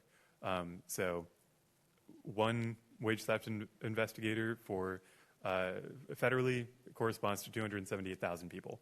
At the state level, it corresponds to 129,000 people. In Lynnwood, about 40,000 people if we're limiting it to our residents. And even if we went way higher and said anyone that ever comes into Lynnwood to work, that went up to as high as 100,000, we're still doing a lot better, and that's still a huge resource for our community. That would make a massive difference. And then retaliation. I've talked a lot about this, but this is really, like I said, it's the boogeyman here. We've got to keep an eye out for it. There's some solutions offered here that many governments have tried to put into place. In terms of what is most effective here, I think that 2 and 3, worker anonymity from the start to the end of the investigation, and third-party wage theft reporting are probably the best option, because that really doesn't put a lot of requirements on anyone except for the investigators themselves. The first one is something that you see rather commonly, but it does really make it difficult for businesses to work around it and creates a lot of fear in the wage theft environment. So are you stating that there is no worker anonymity right now in investigations that are done by the existing state regulators, or what? As I understand it, no, there's not. oftentimes it looks like the investigator receives a report, requires that report to, include your name, include who you are, where you're working, some of those basic things, right? And it's fine that the state has it, of course, because the state isn't their employer, hopefully. It would be quite the thing for WNL&I to be committing wage theft, but that's a different headache. So if they're investigating that, it's not really a problem that they have it with themselves. But then as they go about the investigation, that often looks like asking employees around the business, hey, what's going on? Asking the employer, can I see the records for this employee? And then it goes to the court, and WLNI says, this is the ruling. That creates a very obvious situation where the business owner would really have to try not to know who the employee was, removing anonymity. So, yeah. Thanks. And yeah, listing and banning examples of retaliation is actually also pretty effective. But the issue with a list of bans is you can always find other things that aren't on the list, and you have to be very precise about what things are. This is best, I think, as a solution in the education part I was talking about before, explaining with resources, what does retaliation look like? Seattle is a good example of this. You can find on their website lots of information about what retaliation looks like, lots of explanations about what protections are actually offered. All right. So overall, together, those main common challenges really do get easier. As wage theft goes down, these become less of an issue. Businesses don't have to worry so much about the new requirements when they don't have to be as stringent. The city isn't as overburdened when wage theft gets better. So the good news is that the hardest work is going to be in the beginning, and then it really is going to get better from there. But yeah, unless there's a secret slide, nope, that's all. Okay, Council Vice President. Thank you, Mayor. First and foremost, congratulations. That was a great presentation, and you just didn't read off the slides. You explained the bullets, which was really good. You made it easily digestible information for something that can be very dry. Thank you. I wanted to just answer quickly, President Coelho. You can call in and make a complaint anonymously, but if you want them to do the investigation for you, you have to actually give them your information. I've actually encountered a couple in just the last few years, workers, and something about the tip, and I asked them, they're like, we don't get to keep them anyways. And I myself have called in and anonymously complained on their behalf about an establishment. They weren't here, they were in Mountain Lake Terrace. But I just wanted to say it does happen, and I've encountered this personally from the tip side, and then we heard about the wage side. And I've mentioned this before, but I don't think it was with this council. My family is a victim of wage theft, and if something like this or a fund would have been in place, it was great. It was here in Lynnwood once upon a time ago at the old Lynnwood High School demolition project. And my question to you is, in your research, did you find, because this was a big roadblock and my family never got paid for the wages that were, it was the general contractor, and what he did was they just filed bankruptcy. And so then L&I couldn't collect, and then this guy just went and started up another company the next year under a different name. And so my curiosity and question to you is, during your research, did you encounter or hear about that? And do you think, based on your research, that we could incorporate some kind of policy to kind of combat that? Because obviously we can't say doing business as, because they're not that business anymore, but maybe we can say if person or entity, I mean, I'm not a lawyer, but I just wanted to pick your brain on if you heard anything about that and what your thoughts are on that specific thing, because that's what happened to my family. So yes and yes. I've seen things about it, and I think there are things that we can do to address it. Companies get very squirmy-wormy when the government tells them, hey, you have hundreds of thousands of dollars that you've stolen from your employees and you have to pay up now.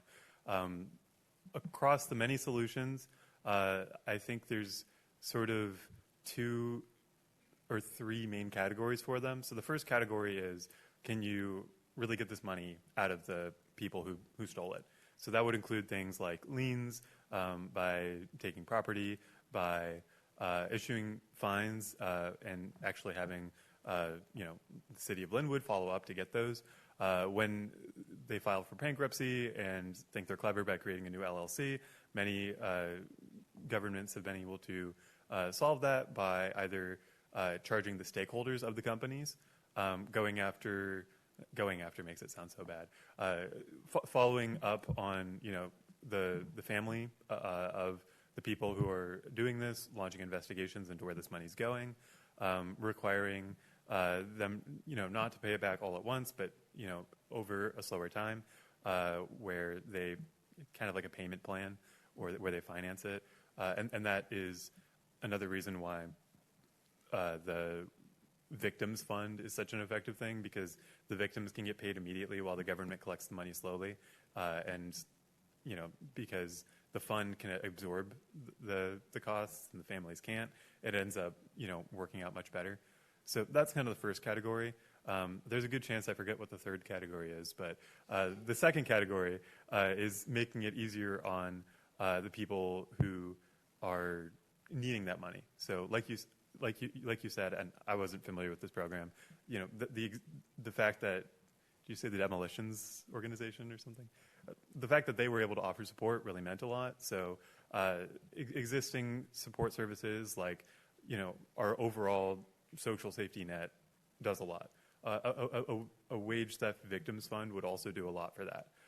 Other things like having a resource officer who can connect people who are victims of that with new opportunities, fighting against retaliation, and preventing them from getting unjustly fired after something like this. All of those things can help make it better.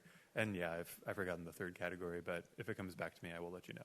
No, that is all really good and great information. And I had to ask because it's like, what would be the point of creating something so amazing when someone can just change their name and go bankrupt and do it again and keep doing that? And so if we can not only put some teeth but prevent that like shenanigan from happening, that would help us, because that is money that goes, if you live here and work here, and it comes back to us. And if not, they could miss their bills. And, it's just a big domino effect when you're not getting paid.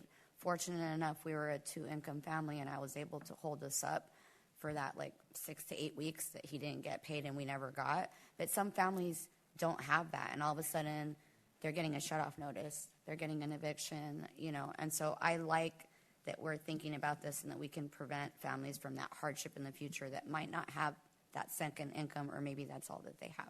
Thank you for your presentation and response. Yeah, and can I follow up with that? Because I did think of the third category. Okay. Another way that we can address that is to make it more difficult for businesses to be funny. And the best way that I've seen to do that is to kind of go after licenses. So many businesses will require lots of different licenses to do what they're doing, especially in the industries where wage theft is most prevalent. So a liquor license, if you make that dependent on actually paying your employees properly, that is something that many municipalities have done. And there's really a lot of licenses you can go after there. Or you can take it from a more monetary perspective and kind of make those penalties grow as they fail to pay them. So if the judge rules $15,000 and you mess around for a year and it becomes $20,000, whatever that grows to. Councilmember Mata. Thank you for the presentation. I know we're way over the time allotted for this, so I think I just want to say that I love all of these potential solutions. I think that looking into how much it would cost to have one investigator, maybe they're incorporated into human services or into DBS, I'm not sure. I would be interested to look at what the numbers are of that, because that to me seems like the biggest way that we can actually help our community. There's great resources and all of those things, but if we're connecting them with WLNI or the state, all these things, and they are overburdened, then nothing's actually going to change. So if the way that we can actually help is by having someone on staff manage investigations, to me that would really help us in the long run, and understanding the fiscal challenges we currently face. But as a council, our job is prioritization. So if we think this is a priority, then I think it's up to us to figure out where this fits in the budget. I would just want to know, how much does that actually cost? Thank you. Councilmember Owens. Touching on that, I feel like there's a little bit of overlap if this community workforce agreement ever comes to fruition also. So there's some of that, going back to sharing some of that cost with some of the other surrounding cities if we can all come together. But, pipe dreams. Okay. Yes, they'll send a letter with your name on it to the employer. I've done it. The L&I will send a letter saying Bryce Owings made a complaint about this company because I've done it. And it took about 9 months for them to actually even reply to the problem, which I was long off the project, so it didn't even matter. And then I never saw the money. I've experienced many times getting wage theft, especially when you're getting paid under the table, because that's usually how these types of contractors try to do it. So no paper trail. There's lots of little scummy things, and especially as a young man, I didn't know what I was doing, right? And so, when you add, English as your second language on top of that, you can be an old man and be even more confused than I was at that time. So that's just touching on that. Prevention, I think, is probably the most cost-effective way of dealing with it. Have you looked into how the county kind of has, I forget how they word it, but they have a list of good contractors, bad contractors, and then once a contractor gets on that bad list, they're not allowed to do, it's harder for them to do work in that area. And so have you kind of looked into that solution? I haven't looked into that a ton. Okay. As I understand it, that list exists more for the contractors that the county itself will operate with, rather than saying, oh, well, you're on our bad list, so we're going to get in your way of doing your own private business. But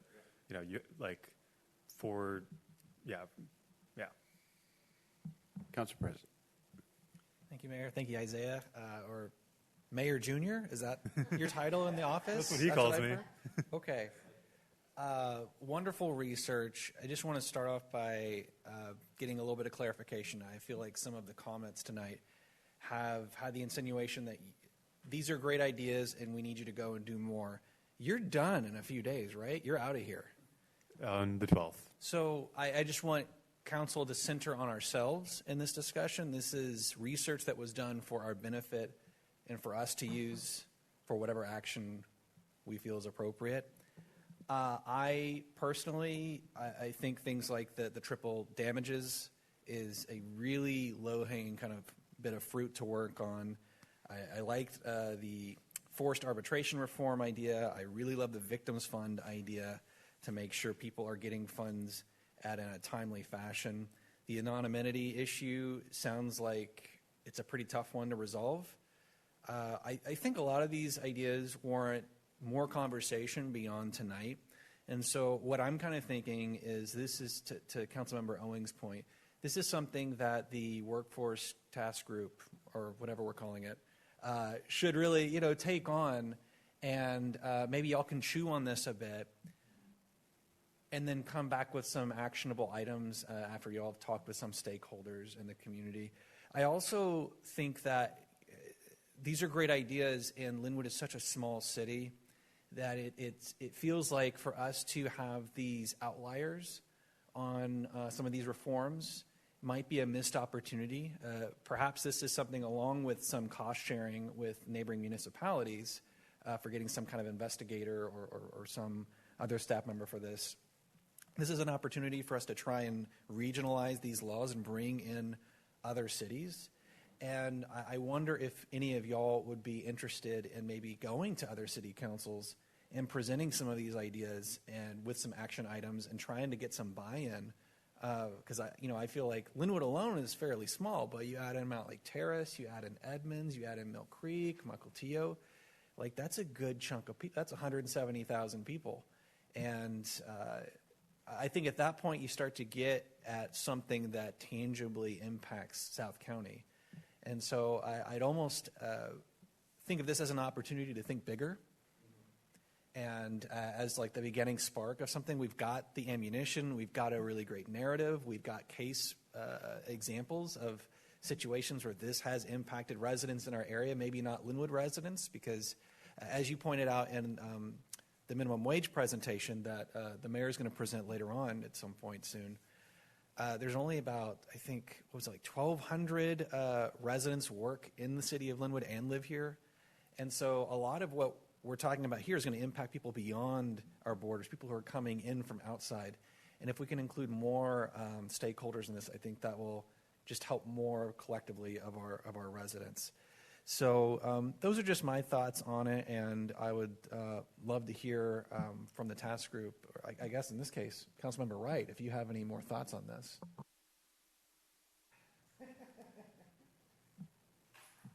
I have lots of thoughts. So I do think this is something that I always will defer to the chair, though, that we could also take on, because there is a lot of overlap. There's also a lot of overlap within the state agencies. We don't want, if somebody else is doing something, we could piggyback off of that. But L&I is always going to have problems, just like every other city in the state, with budgeting, and that's why things are super late. I think it's something we could look into. I know that there's a database of businesses that have been found violating wage complaints. So we can also look at that. For businesses that close for whatever reason, and then they go open to Secretary of State and get a new UBI and then start all over, they should be looking at who your principals are and who are your owners and cross-checking that on these databases.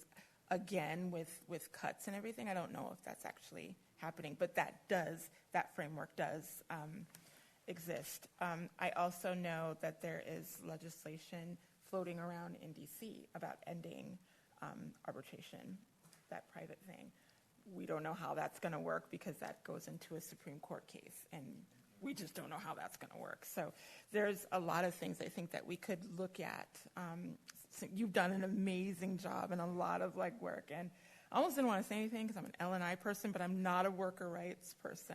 I'm on the other side. But you've done a ton of work, and hopefully we can connect with somebody there that could give us some more information on that. But Chair. Yeah, very good. I think this was the PowerPoint that was 67 slides when we started, right? This is indeed the shortened version, yes. So, and I took out all the citations. He did a lot of work, I tell you. It was awesome, very awesome. All right, any other comments, questions before we take a much-needed break? All right, let's take a break for 8 minutes. 8 o'clock, we'll be back. Thank you. All right, we are back after break, and we are going to get to item 6D, which is the discussion on the Vision Zero / road safety resolution. And I'm going to let Council Member Lutweiler start this. Thank you, Mayor. So, as we discussed initially, there was some hesitation about having an action plan as part of this resolution. And so this resolution before you no longer has an action plan. I did want to comment initially, my intent with the action plan being part of this resolution was trying to help give staff a little bit of a tangible framework and a little bit more meat to what are we prioritizing and what are we trying to commit to. And I think without having that direct connection to an action plan, I think we do lose a little bit with this resolution, but I still think we can work through that as part of the upcoming budget cycle. But I did want to just kind of call out, that was the original intent with the action plan, was recognizing it did come with added work, and it trying to give the staff a little bit of a platform to then come back and say, you know, if the resolution and action plan had been adopted, giving the staff a platform to come back and say, this is what that requires. And I think we've talked a lot about road safety and neighborhood calming, and I felt like there was a little bit of we weren't quite connecting all the dots on as a council of like, how do we really accomplish some of the stuff that we were trying to do? So that was the intent. And maybe, you know, there are other ways we could go about that as a council through the budget cycle. And so, again, right now this is just a resolution. There's no action plan.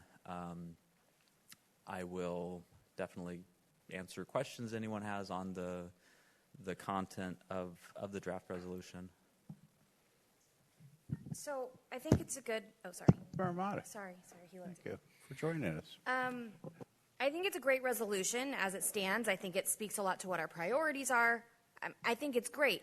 And it doesn't, because there's no action items associated with it, it feels to me like it's, what's the purpose of it? Is it just to solidify what our values are? Because to me, a lot of this is already in the comprehensive plan, in the Connect Lynnwood plan. To me, it seems a little redundant. So I guess I want to understand what gaps does this fill that you feel as though we don't already have declared as a city and based on what our council priorities are? Well, I mean, I would personally argue there are still a lot of good reasons to have an action plan. I removed it kind of with the sense that the council overall didn't seem to feel the need, and we were, I think, just trying to be very respectful of the concerns from staff. I think to your point, I think it's important to declare what our commitments and values are, and recognizing how much there is to change to bring about some of the change that we're talking about here. We do talk about these in different in the comprehensive plan. We've got the Connect Lynnwood plan. To me, it's a way for the council to kind of start the conversation with the budget planning this year with just reiterating our values here, and hopefully getting some robust discussion with Public Works and the other departments on how we can try to start doing a little bit more on traffic calming and the residential safety that we've heard from residents is a concern, but it seems like it's been an area that's lacked funding. I mean, really, one thing I wanted to clarify too, for particularly like community members that are hearing this, when we talk about Vision Zero and some of these other plans, it's not forcing people out of cars. It's really recognizing, in my view, and why I think it's important to just continue tackling this from every angle we can, is all of our policies for decades have really been forcing people into cars. And so it will take great effort across a lot of different fronts with the city and the county, state, and so forth to really shift that paradigm to make Lynnwood more walkable, more safe. So this is just one part of that solution, and just the first step of many to get where we're hopefully all wanting to go. Got it. So essentially, as we move through the budget process, this can be a guiding light for us to make sure, okay, does all the decisions that we're making, whether with Public Works, with everything, do they align with this resolution, with this Vision Zero, knowing that this is like kind of our end goal is to have, eliminate fatalities and severe injuries in our streets. Yeah, I think it hopefully can be a platform for a really good conversation on, this recurring theme we've talked about of what are the outcomes, how are we measuring success, how are we getting there, just having a more substantive plan, Connect Lynnwood, comprehensive plan. There's lots of things out there, but I think maybe collectively the sense I've gotten from most of the council is just trying to get a little bit more of a tangible strategy that we feel like is moving the needle in a shorter time period than maybe 15 or 30 years, like the Connect Lynnwood plan talks about. So this isn't necessarily that strategy, though. This is just kind of the starting point for that conversation. This does not outline the strategy, and all of that would have been the action plan. Yeah, so I'm sad that's gone. I understand that, we were all in that meeting. I understand the pressures from staff that they don't have more capacity for it, but ultimately, we are the decision makers within the mayor here. So I think this is great, and I would happily support this. And I think if we're going to do it, I think that we do it right, and we do it with the action plan, and if that's what our intention is. So I understand why you took it out, and I think it's less strong because of it, because it's just this lofty vision. Now I want to see the action associated with it. That's just, I mean, I'll say yes to this as it stands, and I think in the future I want that action plan. Council Vice President. Thank you, Councilman Lutweiler. So for me, I love the concept in theory. I don't love what's sitting in front of us right now, and these are my critiques or wishes or wants for something like this. The title insinuates that we have a fatality and severe injury problem in our cities. And we heard from our staff that we don't. And we actually meet the Vision Zero requirements that other cities were trying to. I believe that's what I heard. When you can talk when it's your turn. And so what I heard was that the Vision Zero didn't quite, quote unquote, trademarked Vision Zero program didn't necessarily wholly apply, but the values within it did, and that we did want to do something like this. And so then there was the whole, and so then you did add, thank you, based on our feedback from the last meeting, to call it a road safety resolution, which I love. I wonder if maybe we can call it, and these are just my opinions, right? You could take it however you want. I'm just one person. Maybe road safety prioritization resolution, because at the end of the day, we want it to reinforce the values and the visions and the missions already in our plans.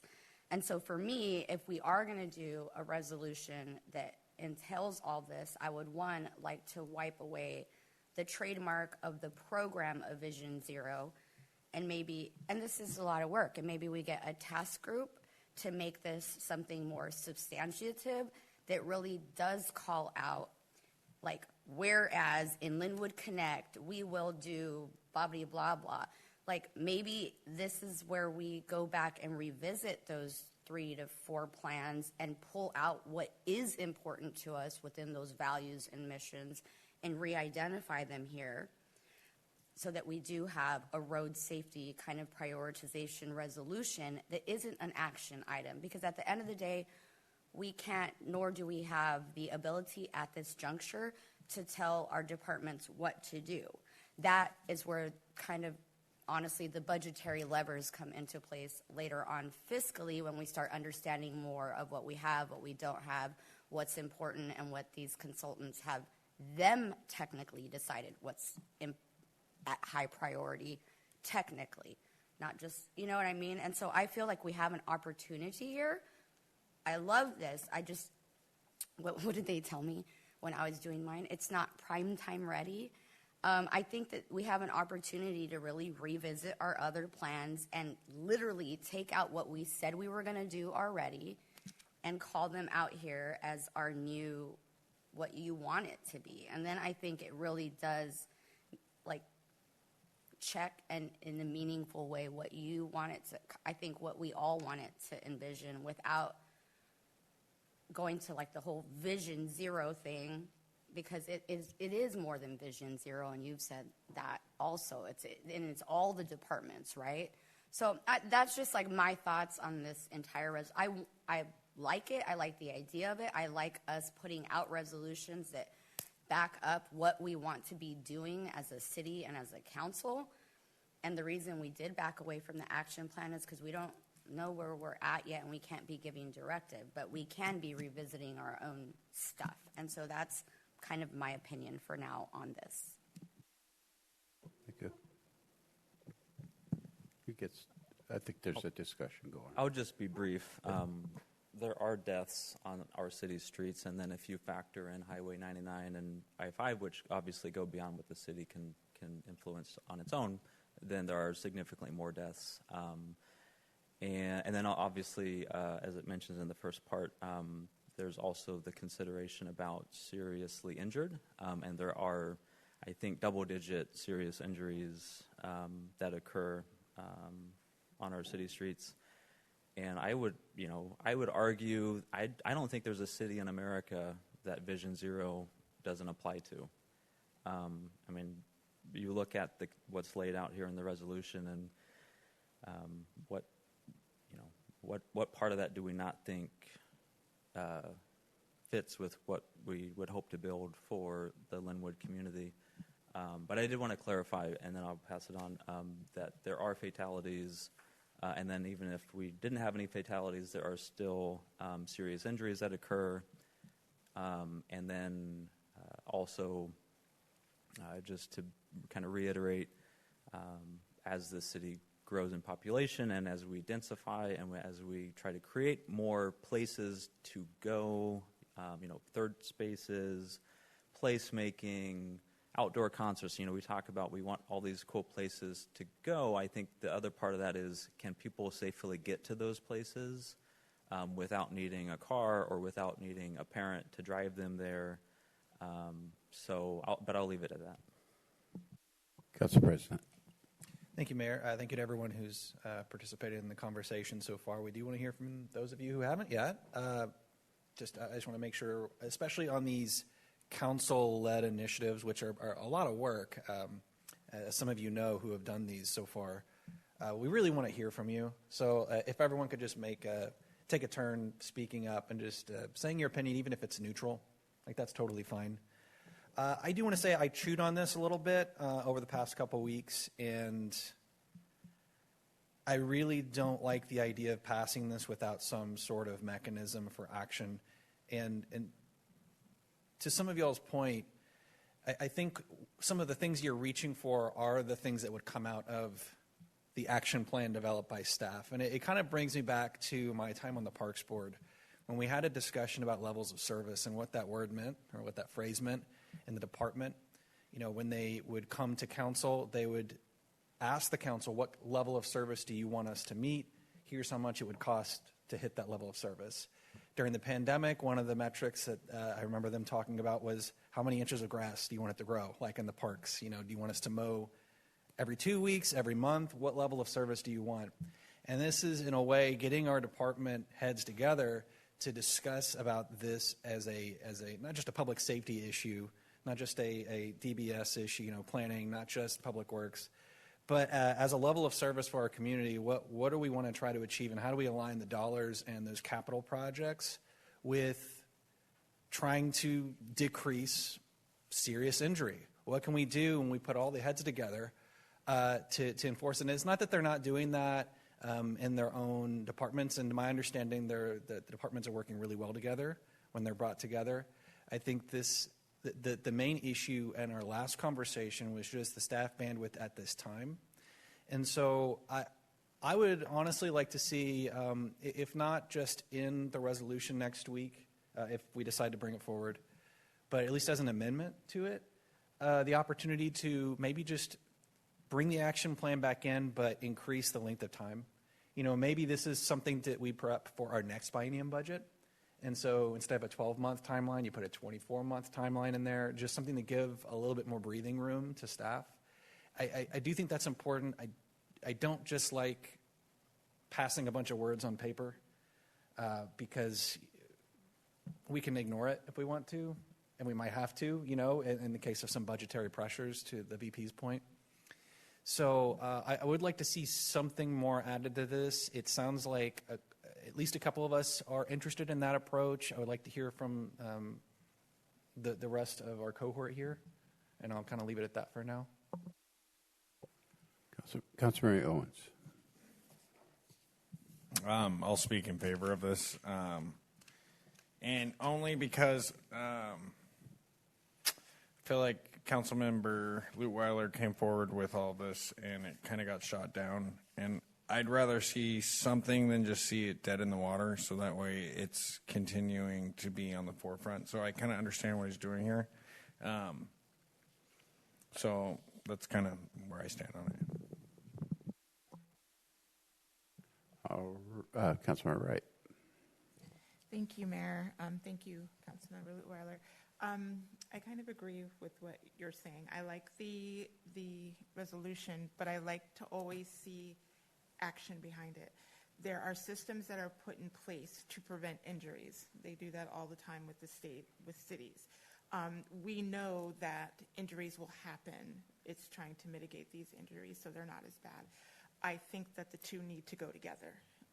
Just having the resolution or the ordinance, it doesn't have teeth to it. We need to have that that work that's going to be behind it. And I know that's going to be a burden for a lot of people, but it's to prevent these things or making not so bad. Or people, I don't even like driving my car all over the place when I have to go across the street, but I need to make sure that we can get there safely. That my kid, who's deaf, who might not be able to hear these beeps on the crosswalks, can get to point A to B if our cars are not available. So I love what you're doing here, but I would really also like to see the why that we're doing this and how do we implement this successfully. Thank you. Anyone else? I really quickly, President Coelho, and just for the record, I never claimed that we didn't have any fatalities. I said it makes it seem like we have a bigger problem than maybe we do. I want this. I think we need more, actually, that there should be more in it.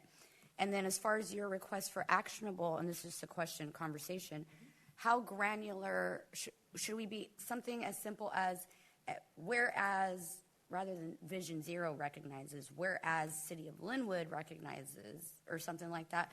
But should we say connectivity of sidewalks, or or you thinking like specific projects that would be of like how granular or high level, President Coelho? Because you want some action, or we want. It sounds like action, a little bit of action to it. What level of action are you guys envisioning? Just out of curiosity to also help Councilman Lutweiler, because these are hard to do, and he doesn't have a task group. It's just him. So. No, that's a great question, and I think going back to that budget memo I put out a week and a half ago. We work best when we stick to high-level policy direction and policy discussion, and those particulars would be something that we put into the hands of experts. We tell them what we're aiming for, and then they dial everything in and bring it back to us, and then we kind of, hopefully not pick it apart, but find what we like and either find a way to prioritize it, fund it, whatever we need to do to make it happen with the resources we got. So I think that was kind of the point, was to give some direction to city staff about what our goal was, and then they bring it back to us in a year's time. Does that answer your question? And as far as the name concerns go, I think fairly early on, and maybe I'm putting words in your mouth, you kind of said, even in like your initial proposal, like the name didn't matter. It was just something. And I've talked to Mill Creek and a few other cities on this topic, and they all have different names for these kinds of things. So I don't know if, personally, I don't care if it's named Vision Zero, but I'm just speaking for myself here, if that's the hang up. It was just a feedback and comment. I mean, that's what we do these for, and we have in a work session is to give feedback and comment. And Vision Zero is an actual program and strategy, and I think that if we're going to do our own, we can take the concepts. Not one of these things doesn't apply to us. I just think that we should make it our own, and maybe somewhere, like you mentioned the vision, but I don't know what I'm trying to say. Like maybe in one of the whereases, just explain that we want to be in alignment with many of the things of Vision Zero. However, whereas, and then we clearly pull out stuff that we want to prioritize from our different plans, like mobility for ADA and connectivity for bike lanes, or neighborhoods that don't have sidewalks. And then, do we list that here? Is that like an outcome of what you guys? I'm just asking out of curiosity, because these are hard. Is that what we would want to do as a body? Is have these high level things that we pull out from our other plans that are a priority to us that align with Vision Zero and fatalities and severe injuries? I mean, because really all we're doing is just reminding our city staff and retelling our community, this is what is important to us, and so we're going to remind our staff, and therefore we've written a resolution, and this is what we hope that will be actionable within XYZ amount of time. Right? Councilor Armada. I think, yeah, so for me, I think I would look for something like, here are all of the big areas, like, we have the new Lynnwood Neighborhood Center. Like, I would love staff to do an assessment of, like, the different routes that people take. Can people get to the Lynnwood Neighborhood Center by book or by foot or by bike in a way that's safe? Can they get to the event center at the district? Can they get to the mall? Like, kind of all of these main hubs that we want people to be connected with. I want to understand what work has to happen in order to reach that goal. If the goal is that people can get around, get to all of these spaces, I think we need to name that specifically and then have the ask be, staff look within their purview, within their jurisdiction, and understand what work would be necessary in order to make those things happen. That's what I would like to see, at least, to understand a little bit better. Councilor Lynnwood. So Mill Creek has called it a Safe Streets for All, but they also call it Vision Zero. It is both. And one of the benefits with Vision Zero is it's an established program that the state and the federal agencies use or have put out information that you can pull from. And so you're not needing to reinvent the wheel. You can really pull from a lot of established strategies.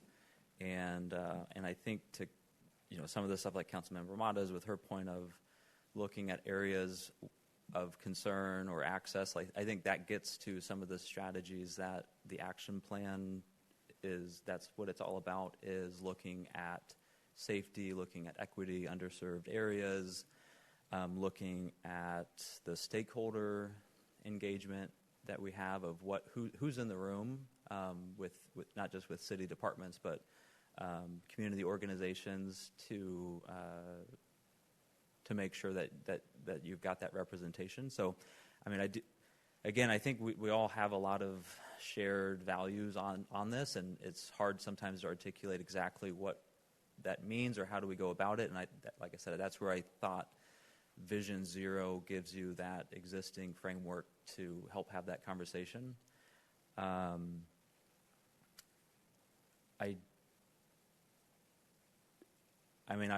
don't want to. I could put an amendment as an option, which is basically just to go back to the original, what I had originally drafted. And with the action plan, there's different strategies from different types of kind of problem areas that it asks you to pull in a certain number. So there is a whole strategy with the action plan that I think addresses a lot of the points. But I am mindful, again, the concerns from staff. So I think so far anyway, the takeaway I've heard is there's interest in maybe having an amendment ready for putting an action plan back into this, but I do also want to try to hopefully carve out time to follow up with the assistant city administrator and maybe Public Works just to hear their concerns. If you do a resolution and only a resolution, it doesn't close the door that you can't come back and say, we want an action plan later on. Again, I do want to be very mindful. I understand the budget situation that the staff is dealing with. So, but I'll stop there. The council president. So, just to kind of keep us moving along here, it sounds like there is interest in something beyond what we're presented today. It sounded like you almost wanted to maybe check in with staff at this point to kind of discuss this further now that kind of the council's direction has been made a little bit more clear, although there are some more follow-up questions. Do you want to position this for next week, or is this something that you maybe want to bring back in the fall after having some additional conversations? I think I can have the resolution. To me, it makes sense to plan for the resolution to move forward as is.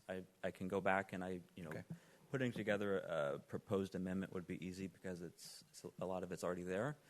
What I'm just trying to understand more with maybe a side conversation with staff is it a timing issue, which we could address by, changing it from 12 months to 24 months, or just we decide let's come back after we've had a little bit more time to talk through the budget to understand when do we think it's appropriate to put an action plan mandate out there. So I just want to understand, is it a timing issue, or are there more kind of underlying issues with the strategy itself where they just still think that a Vision Zero action plan doesn't make sense for the city? I'd like to dive into that a little bit more so I have that to bring forward to council. And you're going to do that within the next week? Is that what I'm hearing? Okay. So I will follow up with our ICA and the mayor and our leadership meeting tomorrow and make sure that we at least have someone available to speak on it if the question about that comes up and you don't hear the responses you need in time.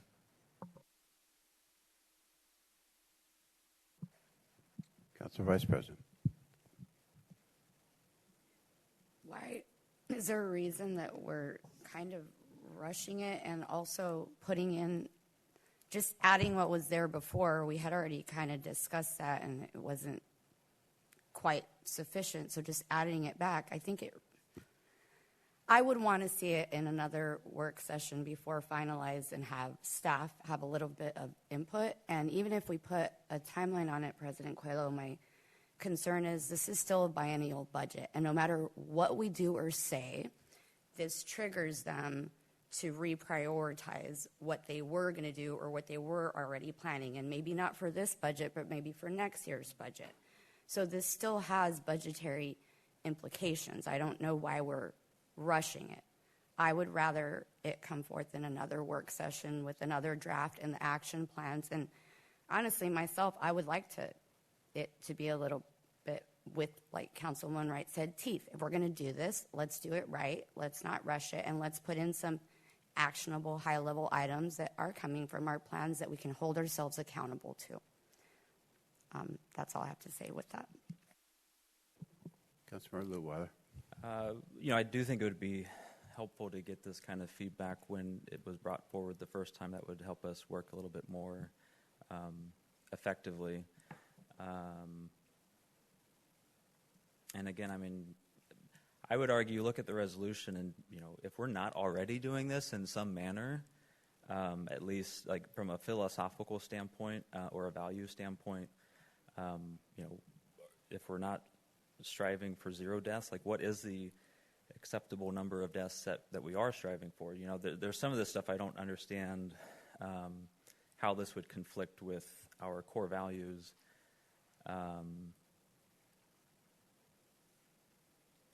I don't know. Yeah, I'm having a hard time thinking through the right way to incorporate the feedback I'm now hearing based on when this first came forward. So I feel like I'm getting a good sense of how it is for the city staff. With all due respect, Councilman Lutweiler, I didn't go look at all three plans because there wasn't going to be an action plan. It was just going to be a high-level, revisited, and all you did was take out the action plan. This is not my task group to be doing the work. And so in response to your question of why not, that is why. Thank you. Councilmember Partial. Thank you, Mayor. I'm glad Councilmember Lutweiler brought up the budget because I do think it hangs over this discussion and all the discussions we've had today. It was my very strong impression last time we discussed this that sort of the reason that we were back down on teeth was because it was inferred that the money wasn't there in the budget to go through with some of those teeth items. So I'm assuming that that's still true at this point. And while we would all like teeth at this point, I appreciate you taking what you could get from this and as you said, putting forth those values and things that are important to us as a council. And staff does hear those messages. And I think while we maybe do not have the amount of money that we want to put towards this to improve safety and reduce those deaths and reduce those serious injuries, it's important to keep this at the front of our minds. So it's something when we reach a point which we're a little healthier in budgetary terms, that we can go, oh, this is something that was high on our priority list. Let's get back to this now that there's some more health in the city. So I kind of am understanding. I understand why you changed it to what it is, because I heard the same message that you heard. I heard we're not quite ready for this. There's budgetary concerns, and so now you're hearing put it back in there. I understand why, like. You're in a difficult situation. So if it is a budgetary concern, when you talk to staff and like they're not ready to make strong commitments and promises to the public, like I do like the idea of at least having your strong resolution. You are a great voice for this. I feel like you're leading the charge on some of that pedestrian safety, biking safety. So if this is what we can get at this point and come back to it at a time when the city is in a healthier position, I'm all for it. I love what you've done here. Oh, Councilmember Mata. I think what I'm hearing from everybody is that there's nothing in this that does not align with what our vision or what our goals are. Everybody, from what I'm hearing, is on the same page about that this is something that we want to strive to do, that this is great and amazing. I think when you ask, like, what can you add back in, I love what Mill Creek has done, where they say, the City Council supports efforts to address structural and behavioral issues that lead to traffic accidents, and then city staff is directed to identify feasible and appropriate methods for promoting Vision Zero's mission throughout the community and then present them to council for review. What I heard from the staff is that they're booked and busy. They don't have capacity to prioritize maybe this last thing of identifying feasible and appropriate methods, and I think at that point that's a prioritization, and if we want them to prioritize that along with the mayor, then I think that that's worth us continuing to put in and advocate for. So I love what Mill Creek has done. Those kind of specific language is what I would like to see in the resolution, just so that it is more than just words. But if words is all we can do based on your conversation with staff, then that's great and fine. I just think it means nothing in the long run unless we do something about it and are directing staff who are the ones who are actually able to help make it possible.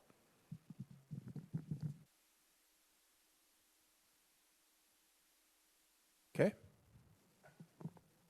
Clears everything. Goes. All right. You all done for that item?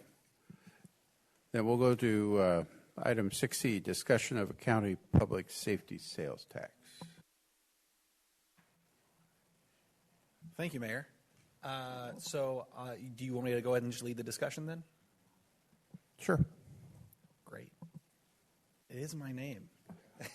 I've seen it a lot these days. I don't like it. So we started the conversation last week about the public safety sales tax that the county is considering. They have a public hearing on August 12th. I think there has been pressure, and there continues to be pressure for them to do something on this and make some moves on this. Maybe it will happen on August 12th. Maybe it'll happen in October. I don't know. I can't read the tea leaves. What I can do, though, is advocate for our residents. And when I brought this up last week, I heard from many of you that you had the same feelings of what they're doing not being good enough. And I wanted to get a little bit of clarity because, I can go up there myself, and I plan to, as the council president, and speak on this topic and make my proposal. But we also have avenues as a council to, in effect, act as our own lobbyist. And we can do that via several methods. The two that seemed the most pertinent to me were either for the council to pass a resolution, either in favor or against, or in favor with some stipulations that we can talk about, or to vote and make a motion for someone to go and testify on the behalf of the council with X, Y, and Z proposition. And I wanted to just kind of open it up there about what the X, Y, and Z could be. Is there certain things? I laid out a proposal in the memo from the past week, but I would love to hear any response, comments, or ideas you have. Councilmember Mata? I love the idea of us penning a strongly worded letter or something of the sorts, something that you can take to the motion or to the meeting and speak on behalf of council. I don't just want us to be performative and just say, no more taxes. That's not realistic. We have public safety things that require funding. And I think that if we were to do anything, I would support an amendment to their proposal stating that we get a 80-20 split. I think that ideally way more than that, but I want to be realistic. And if we can get something, that's better than nothing. That's what I would support. Great. And just to clarify your statement there, in the memo, basically I laid out three things. One, that my position would be if it's going to pass, and I think it probably will at some point just based on the fiscal distress the county is facing, that we want to make sure that cities get a carve-out of some sort because of the, 75%, I think, something along those numbers, 75% of the sales tax revenues generated in the county are in cities. And there's a lot of public safety demands in those cities that could use this additional revenue if that is a priority the county wants to make. Two, we do not want it to be a grant program that is arbitrarily administered by the county executive. It's very vague. I don't know if Councilmember Naring, who is the person who proposed this amendment originally at the county, knew exactly what it would look like, but automatic payments should be the way it is done. And then finally, we wanted it to be based on the origin of sales tax and basically retaining a certain percentage of it for the jurisdictions that are generating that sales tax revenue. Councilmember Naring's proposal was an 85-15% split across the county. My counter to that is that the cities retain 20%, and when you factor in that the county would keep 100% of the unincorporated sales tax revenues, it comes out to actually being revenue neutral for the county. So if he was good enough with 85-15, then us retaining just 20% of Lynnwood's sales tax revenue generated by this sales tax, 20% of Edmonds being retained by them, and so on and so forth, it achieves the same goal. It makes sure that the jurisdictions that are responsible for the public safety and criminal justice needs required to maintain those commercial centers are getting the support they need from the county, and I think the county has a very special relationship with the cities that are underneath it that it needs to respond to, and this is just kind of the proposal I laid out that Councilmember Mata was responding to. Any other thoughts?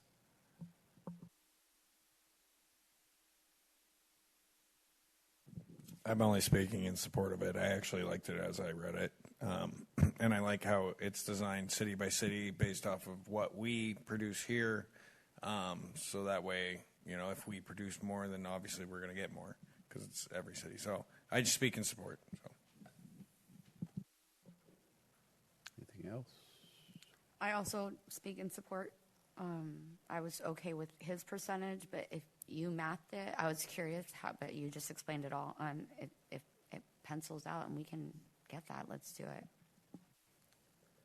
Okay, so really the direction from there, I've heard from a few of you, but I think based on our conversation impromptu last week, there is broad support for something along these lines, and if there's no opposition to this kind of proposal, we can either do an official resolution, which we can pin up in the next couple of days, or just make a motion like we did on the Parks Board to send a member of the Parks Board to come and testify to the council in support of X, Y, and Z for a budget.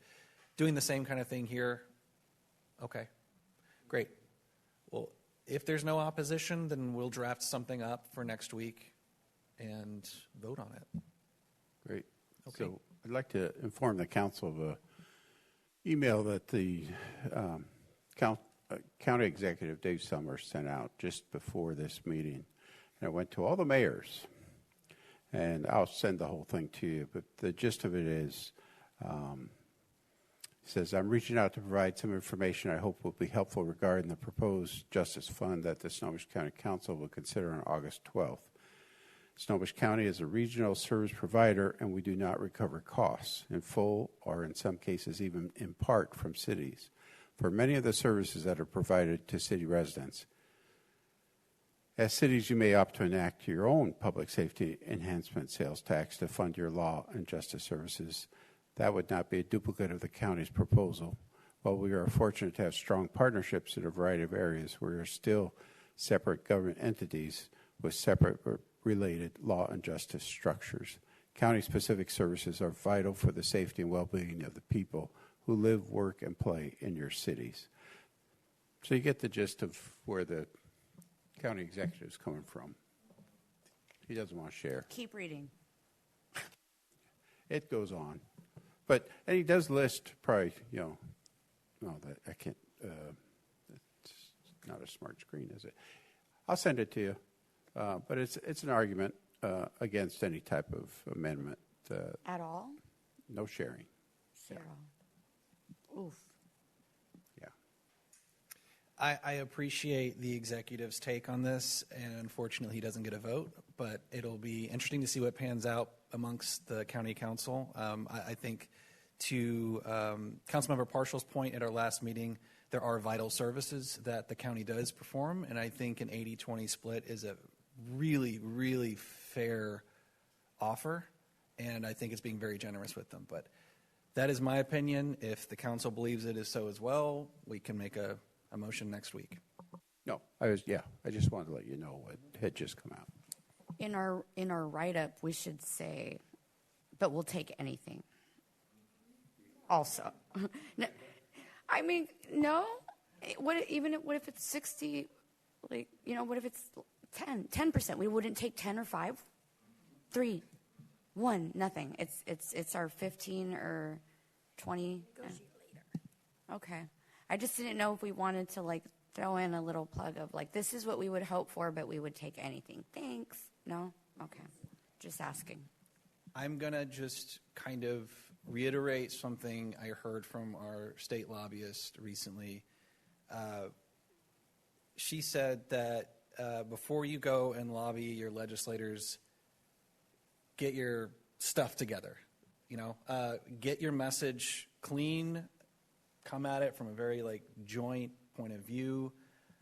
Don't send mixed messages.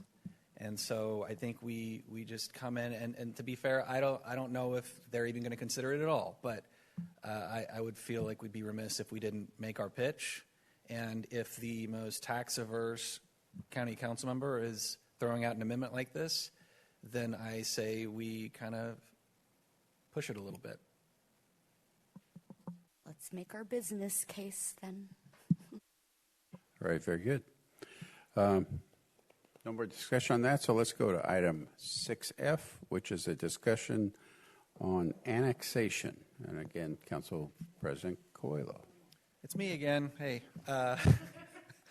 So just to reiterate on the memo, our assistant city administrator is really trying to push on this, but at this point, the departments need to know if this council is serious. There will be implications, to my understanding. I don't know.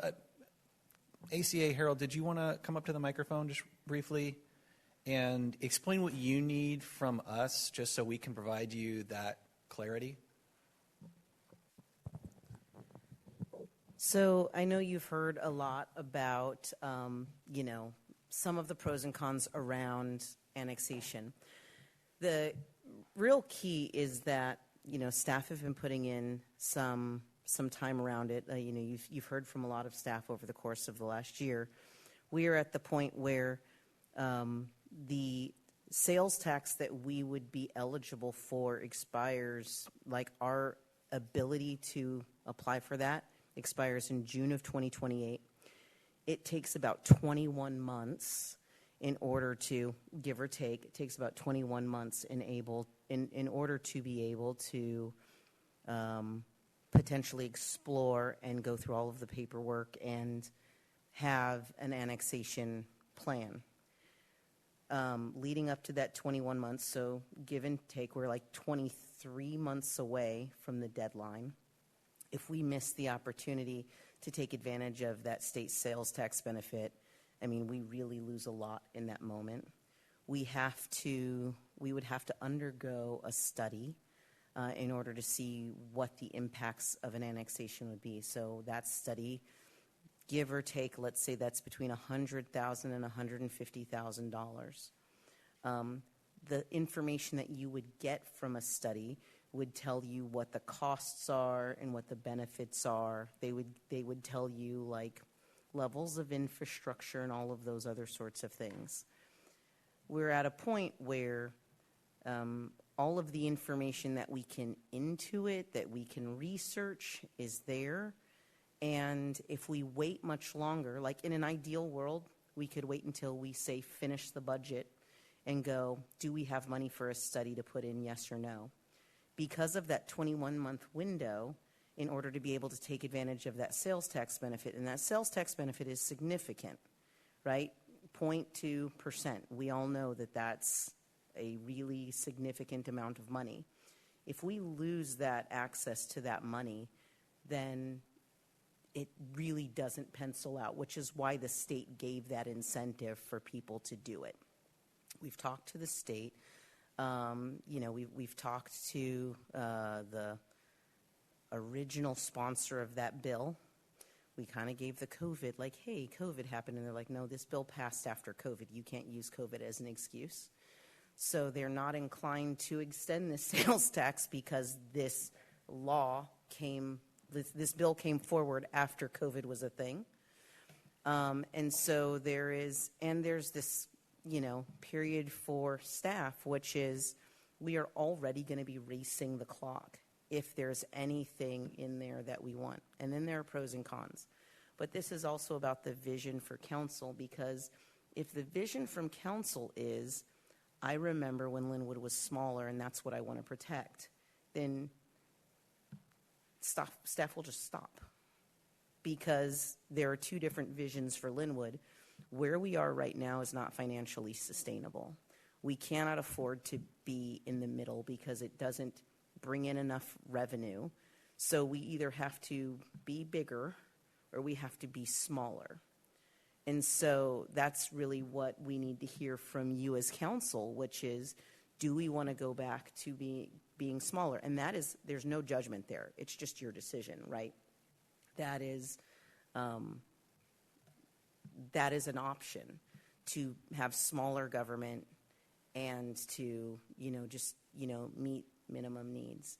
And then there's the bigger version of government, which is another option, and it's a choice, right? And so I'm trying to be just very I'm not trying to tilt you anyway, because both are fine.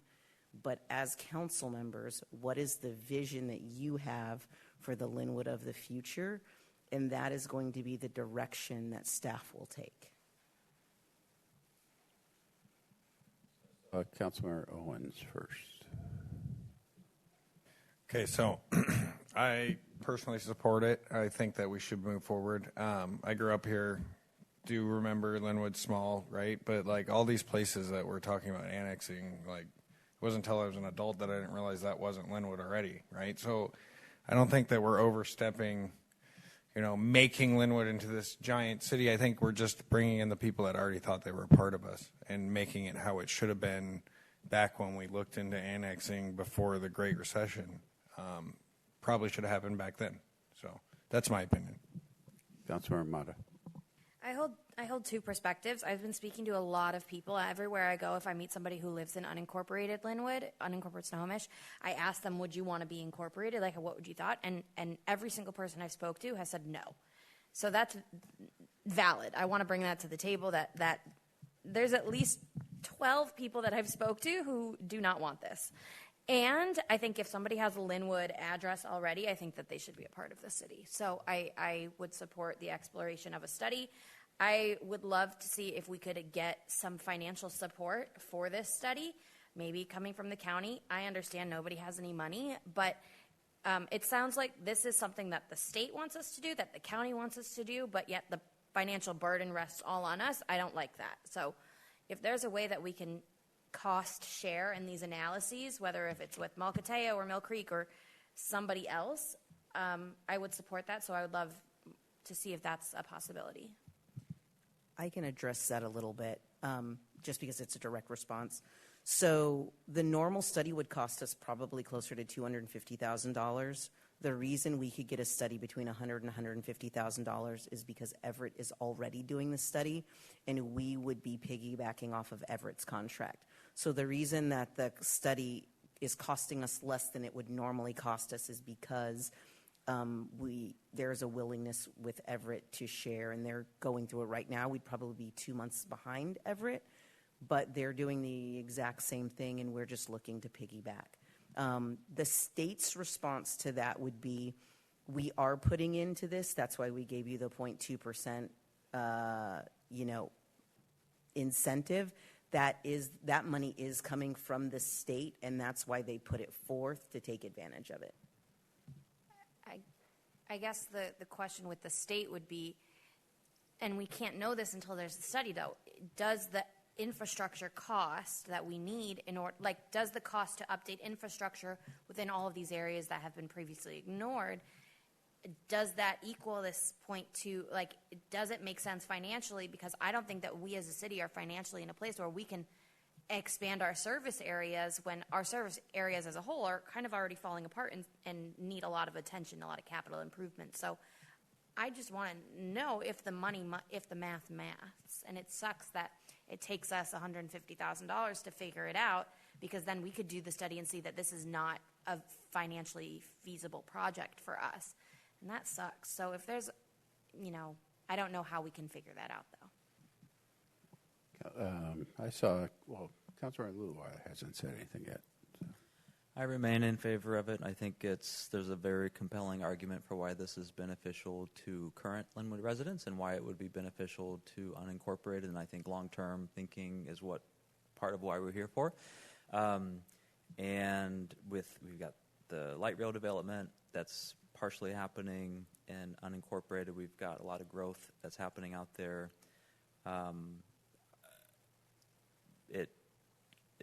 Again, it sounds odd for people listening. Like, I know it will sound odd for us to be having this conversation in the middle of hearing about budget shortfalls. Some of that is just the structural issues that every city is going through that exist. All the public safety sales tax that we were just talking about for the county. Like, the county is facing a lot of pressure that in part is probably due to some of these very urban areas that they're struggling to maintain services. So,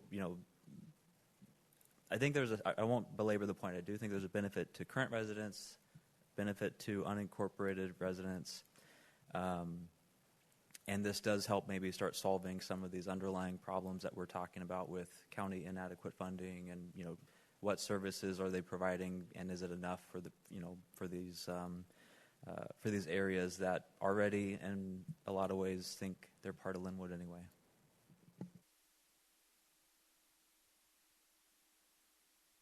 Sorry, Councilor Owens. Okay, so I would say the counter to people saying that they don't want it, because I've talked to a lot, and same thing. My parents live in unincorporated; they don't want it, but that's because nobody wants to foot the bill when they can get things for free. Those same people frequent our parks, but they don't pay for it. They drive on our roads, but they don't pay for it. They utilize lots of our services, but they don't have to foot the bill because they're close enough to use them, but they're just outside that line that says that they don't have to pay taxes towards us. So there's always that, but there is still an argument for it other way. I'm not going to belittle anybody's thought process on that. Do we know if the tax money that's going to be recovered that we're in that kind of makes us a hurry, do we know if that's anywhere close to covering the cost of the study? Like, is it going to offset it? The cost of the study would be very small in comparison to what we would get back if we annexed and had the money coming in for a length of time. I think that's really important for us all to digest. Is that a hand? Yeah, two fingers. All right. Council President. I am in support of this. I was in support of it last year. I was in support of it in 2024. I was in support of it when I ran in 2019 and 2021 and 2020. I'm in support of it. Get this done. Let's move ahead. My main concern at this point is timing and pace. And I think this is actually speaking to a point Councilmember Partial made at the annexation kind of roundtable, was the pace of annexation and how do we ramp up services in a fashion that meets the population change so we can maintain those levels of service. I'm not entirely clear on how the sales tax credit from the state works with partial annexation or phased annexation. And, we're getting an assist. One second. I motion to extend the meeting to the end of the agenda. Second. All those in favor? Aye. Aye. Any opposed? All right. I'm utilizing my phone a friend. The answer to the question is it's based upon the sales tax credit is basically based upon what is the actual size that you annex. It doesn't require you to annex a particular area. There's two tax credit levels. One is for 0.1% if you annex an area of a population between 2,000 and 9,999, and 0.2% if you annex an area that is above 10,000 in people. The annexation area for Lynnwood has been basically thought of in 9 sub-areas. Now, the total 9, one of them is actually not in our official annexation area. That one exception is Lake Stickney. However, it is in our zip code. So it's one of those rare, it's a rare example of an annexation area, not in our official one, but it has our zip code. Of the 8 remaining in total, it would basically double the population of Lynnwood. How much we annex, how quickly, is, I think, more a function of what does the study results show us, where does it make sense from a financial level, from a point of service, level of service level. It also would be based upon what the county, which would need to approve the annexation, would agree to. I think that they are understanding of the challenges cities face with annexation. They wouldn't allow us, for example, to just annex, the Fred Meyers and nothing else around it, right? They'll want us to take some population, but they would recognize the need for a balance there. They would also recognize the challenges of, let's say, annexing just a portion over time. It is more likely that we would likely look at an annexation that would be in the first phase, some portion of that area, like Lynnwood North, Lynnwood Northeast. And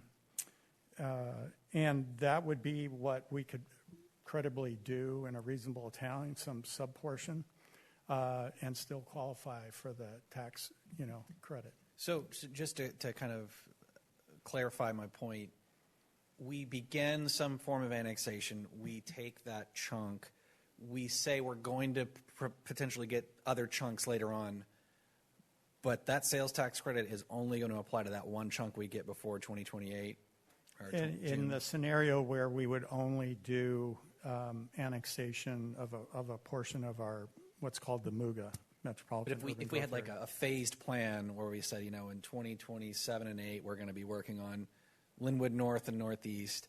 In 2030 and 31, we're going to be working on, Lynnwood, so it's South a hard Archway. deadline or a hard expiration date of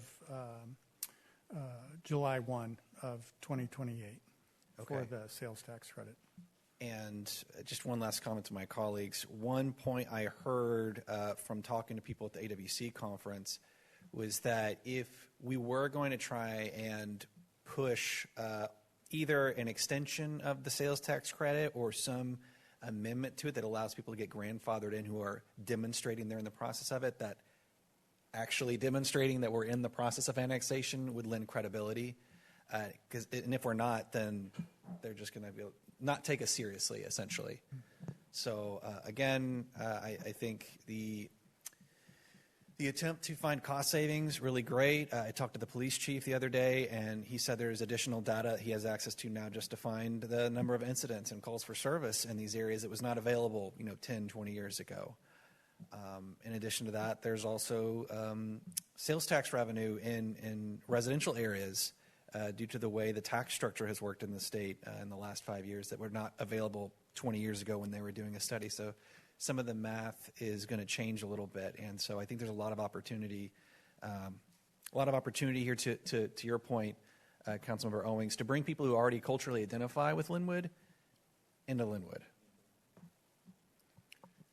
May I just make one quick? Oh, I'm sorry. Councilmember Partial. Thank you, Mayor. The timing is terrible. I hate that we have the pressure of this sale tax incentive at a time when it's just been announced that we have an additional $2.2 million budget gap. And while in terms of city budget, $150,000 seems like small potatoes, like I don't know where that money is going to come from. That's somebody's job. That's service at our rec center. That's service at our senior centers. So the fact that we also cannot fully delve into the budget at this point is frustrating to me, because I would like to know how we can afford this at this point. I also think like it is good to bring up the police in this discussion. Like that 164th North Lynnwood area is maybe most desirable in terms of return on investment in some ways, but I have heard the police say many times that if we cross I-5, we need a police substation somewhere on 164th. So this is not coming without massive additional expenses down the line as well. I want council to be aware of that. We can not currently hire all the police officers that we need. If we add a huge chunk to Lynnwood that needs more police officers, where are we going to get those police officers from? I feel like I'm raining on this parade a little bit. All that to be said, like I'm actually not against annexation. I just want to make sure that we're looking at this with clear eyes and we see some of these big challenges that are coming ahead and we're not surprised by it.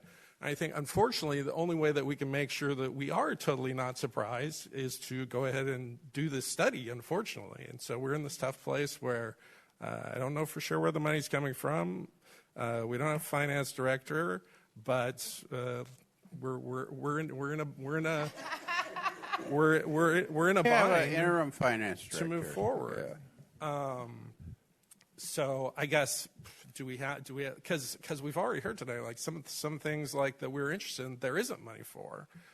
So we're having to make tough choices. Where do we think we can come up with this money in addition to that $2.2 million budget gap? Yeah, let me take the study source of funding first. We still have a little bit left over from all the other cuts. Recall that I did have $250,000 in our budget for that, and frankly, I cut it all the way back to like $20,000, $30,000. So that's a starting point. In addition, we've saved some money on some other studies that we haven't done. And so at least a portion could come from DBS. And then we would have to look more broadly to see where the remainder would come from. But there is clearly benefit from us piggybacking off of Everett's consultant contract. They're aware we're doing this. We have an interlocal agreement with Everett, allows for cooperative purchasing. This contract that they are negotiating is subject to it.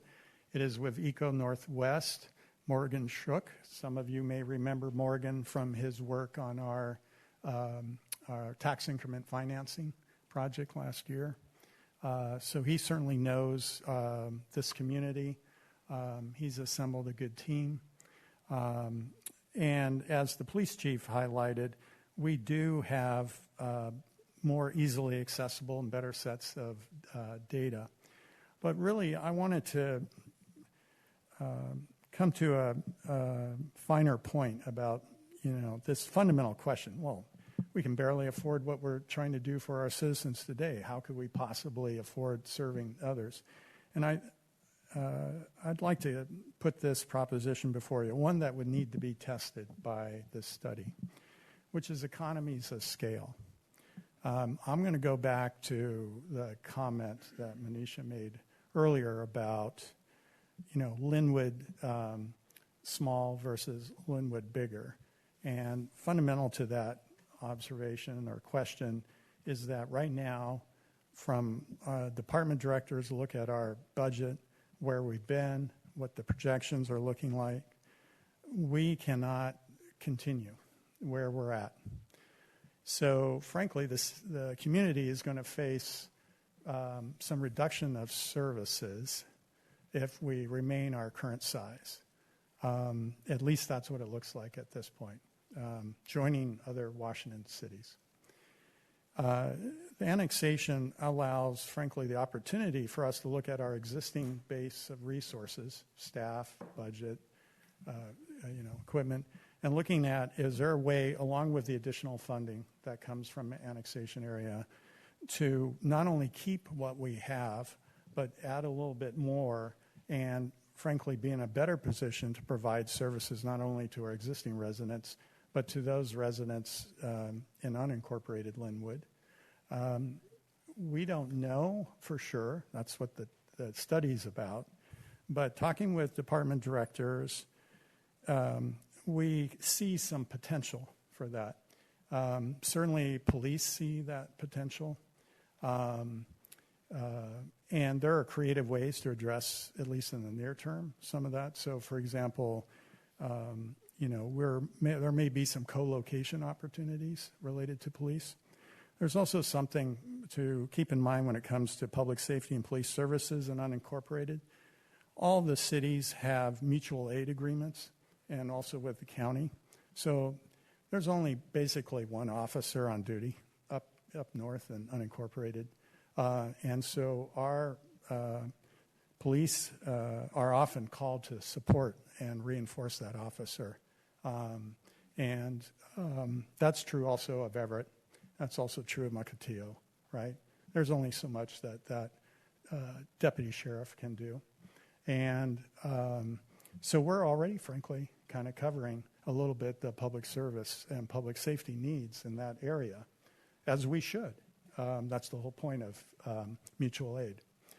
But that gets to the point that Councilmember Owens is that, there are residents in unincorporated that are benefiting from our services, but are also having the benefit and not having to pay fully for that.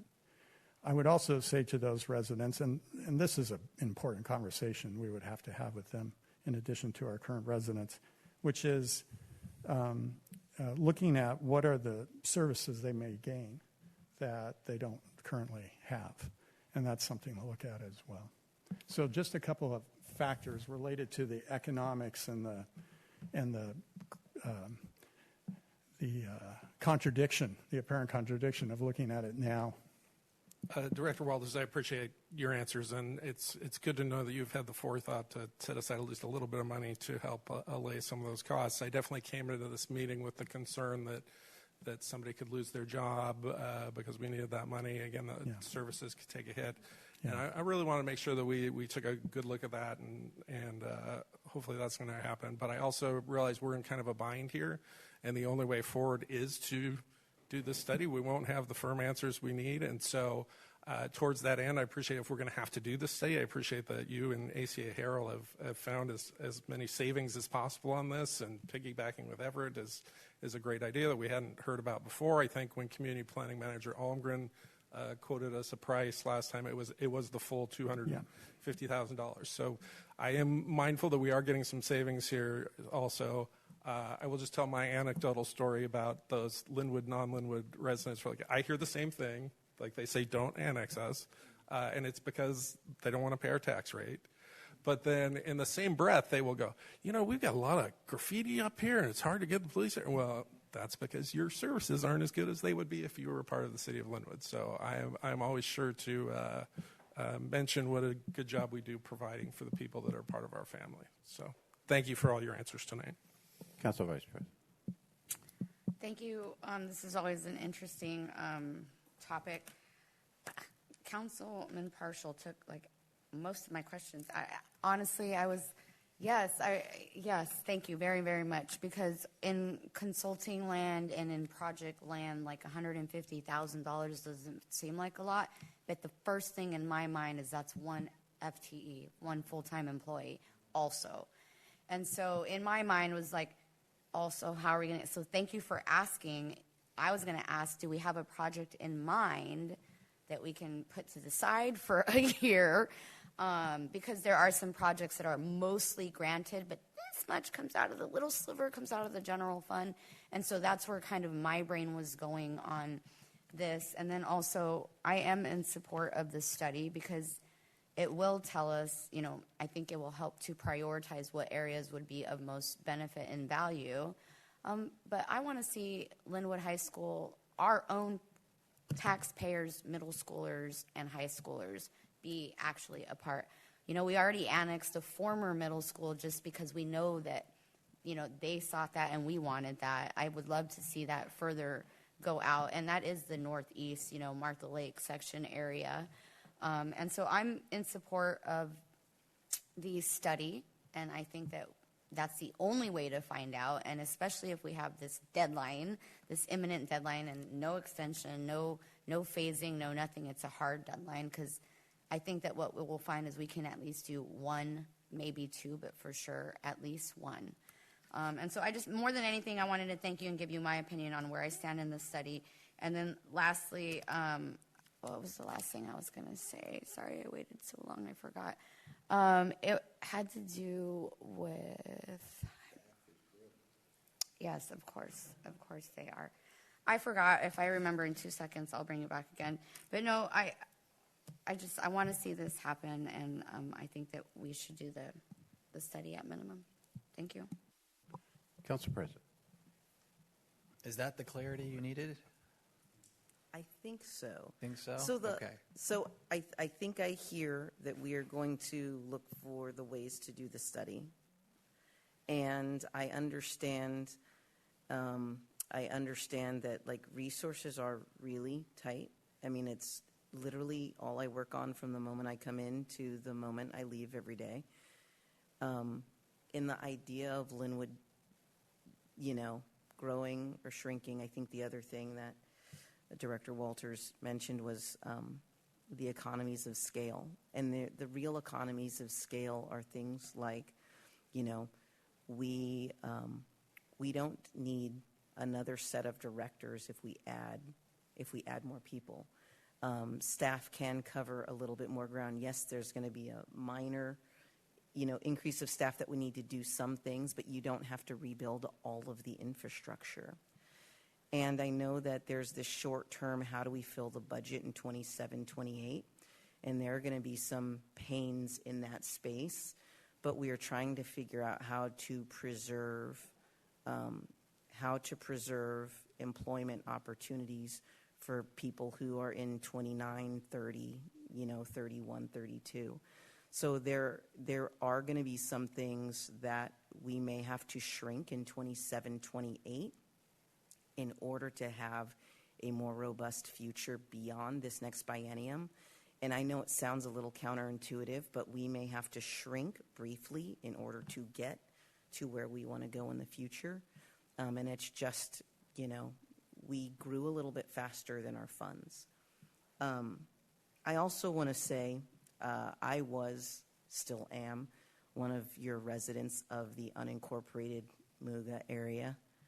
And if you would have asked me before taking this job whether or not I wanted to be annexed by Lynnwood, I would have told you no.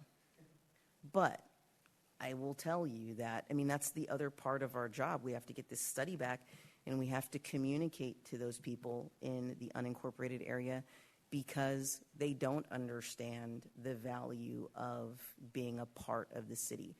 But I will tell you that as a Muga resident, right, I use your recreation center. I use that ballot box the whole time. I use that library. all of the things that the city pays for, that the resident population of 43,000 pay for, I still use.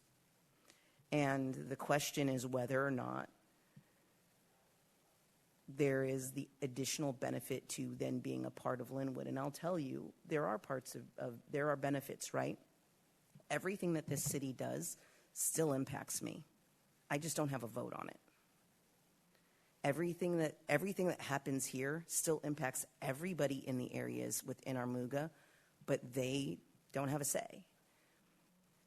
And so I do think that there are benefits for those people. I mean, at the time period, I was like, you know, I can do whatever I want. I can show off fireworks anytime I want to, right? And because you think I'm in an unincorporated area, there are no rules. But I will also tell you that when I call 911, I am not getting a sheriff to show up for 4 hours. And that is very different than our police department here. So if I was a business in the unincorporated area and I actually wanted service, I would want to incorporate. Mayor. Council Vice President. Is that okay? You reminded me with the infrastructure, and I wanted to point out why I also am an advocate for this. Not because I want to double Lynnwood size, but there is a mark of 50,000 residents where we get an additional seat at the table. And right now, we are not there. And so we don't get that seat at the table, and someone from like Woodinville, Lake Stevens, no offense, but like a smaller rural town can be representing what's best for Lynnwood on those bigger platforms. And so I wanted to bring that to the community's awareness also. And then also I wanted to circle back to the infrastructure on what Director Bond was saying earlier, in that even if we do incorporate them, some of them already have Alderwood. It wouldn't change. They would still be Alderwood, and if they were Lynnwood, and they would service that. We're not going to go in and put new sidewalks just because we incorporated them when we actually have Lynnwood residents that don't have connecting sidewalks. So I wanted to just add that like extra infrastructure stuff of the 50K and then the water and also the schools and like all the reasons why I think it's a good idea as well. But back to the fear of the infrastructure, and we're going to have to pay all this to bring them up to par. That's a myth. That's not what's going to happen when they're annexed. We have, you know, like Councilwoman Mata said, we have our own residents and neighborhoods that have things that they have needs. But like everyone else said, all the other benefits and all of our decisions definitely affect them, and whether they like it or not. And they are still all shopping pretty much mostly in our, you know, grocery stores and retail stuff. So thank you for helping me remember. I am done. Councilmember Lynnwood. I was just going to say, I think, you know, partly too, you've made this, in my mind, you make it easy for us to say, we've got all this experience with city center, light rail. We know what we're doing. We're going to do a great job with Alderwood Mall and give us Ashway. So I think maybe just echoing your points of there's a really, yeah, we've got a lot of negative kind of sounding headlines. Some of that is happening at, you know, we have no control over Iran and tariffs and everything, so we can't be faulted for all of that. But yeah, it's a little bit of a painful stage that we're in. But I think there's so many compelling stories out there on why it would be beneficial to, again, our residents, future potential residents, the county, the state. Like Lynnwood knows what we're doing.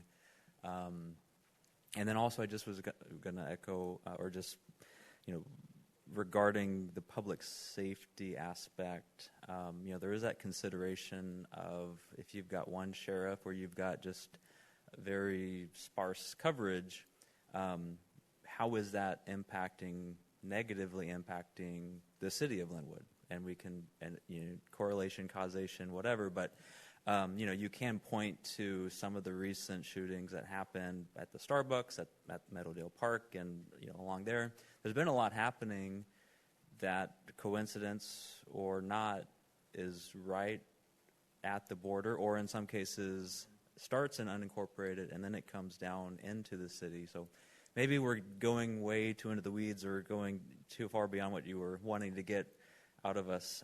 But again, I think there is a great story that if we start this process, we'll get there to talk to current residents and unincorporated on what this means and the pros and cons. But maybe I'll just end it as, there's a great story, and it's because there's a lot of great staff that have been doing a lot of great work over the past several years that, they kind of helping us sell Lynnwood to the rest of this area that maybe tonight is starting to wonder, am I in Lynnwood or not?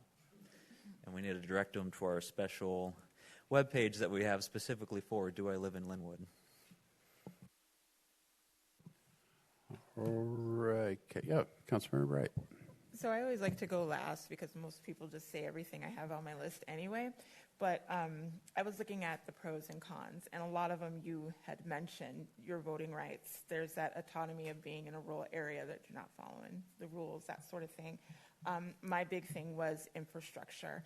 And I read on Strong Towns, on Annexation 101, the big question was, are we doing a good job with the resources and infrastructure that we already maintain?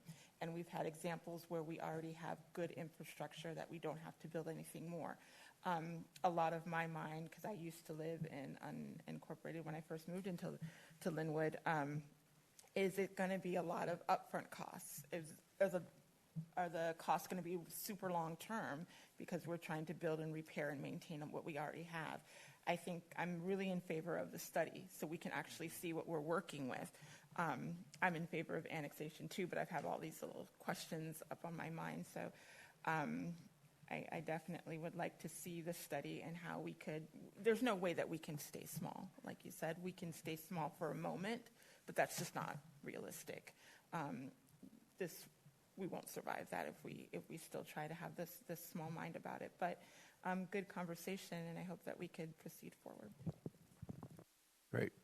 Any other discussion on annexation?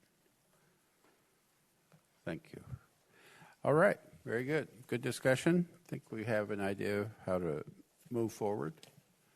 And now to the ever fun item, new business. Any new business? Council President. Yeah, right.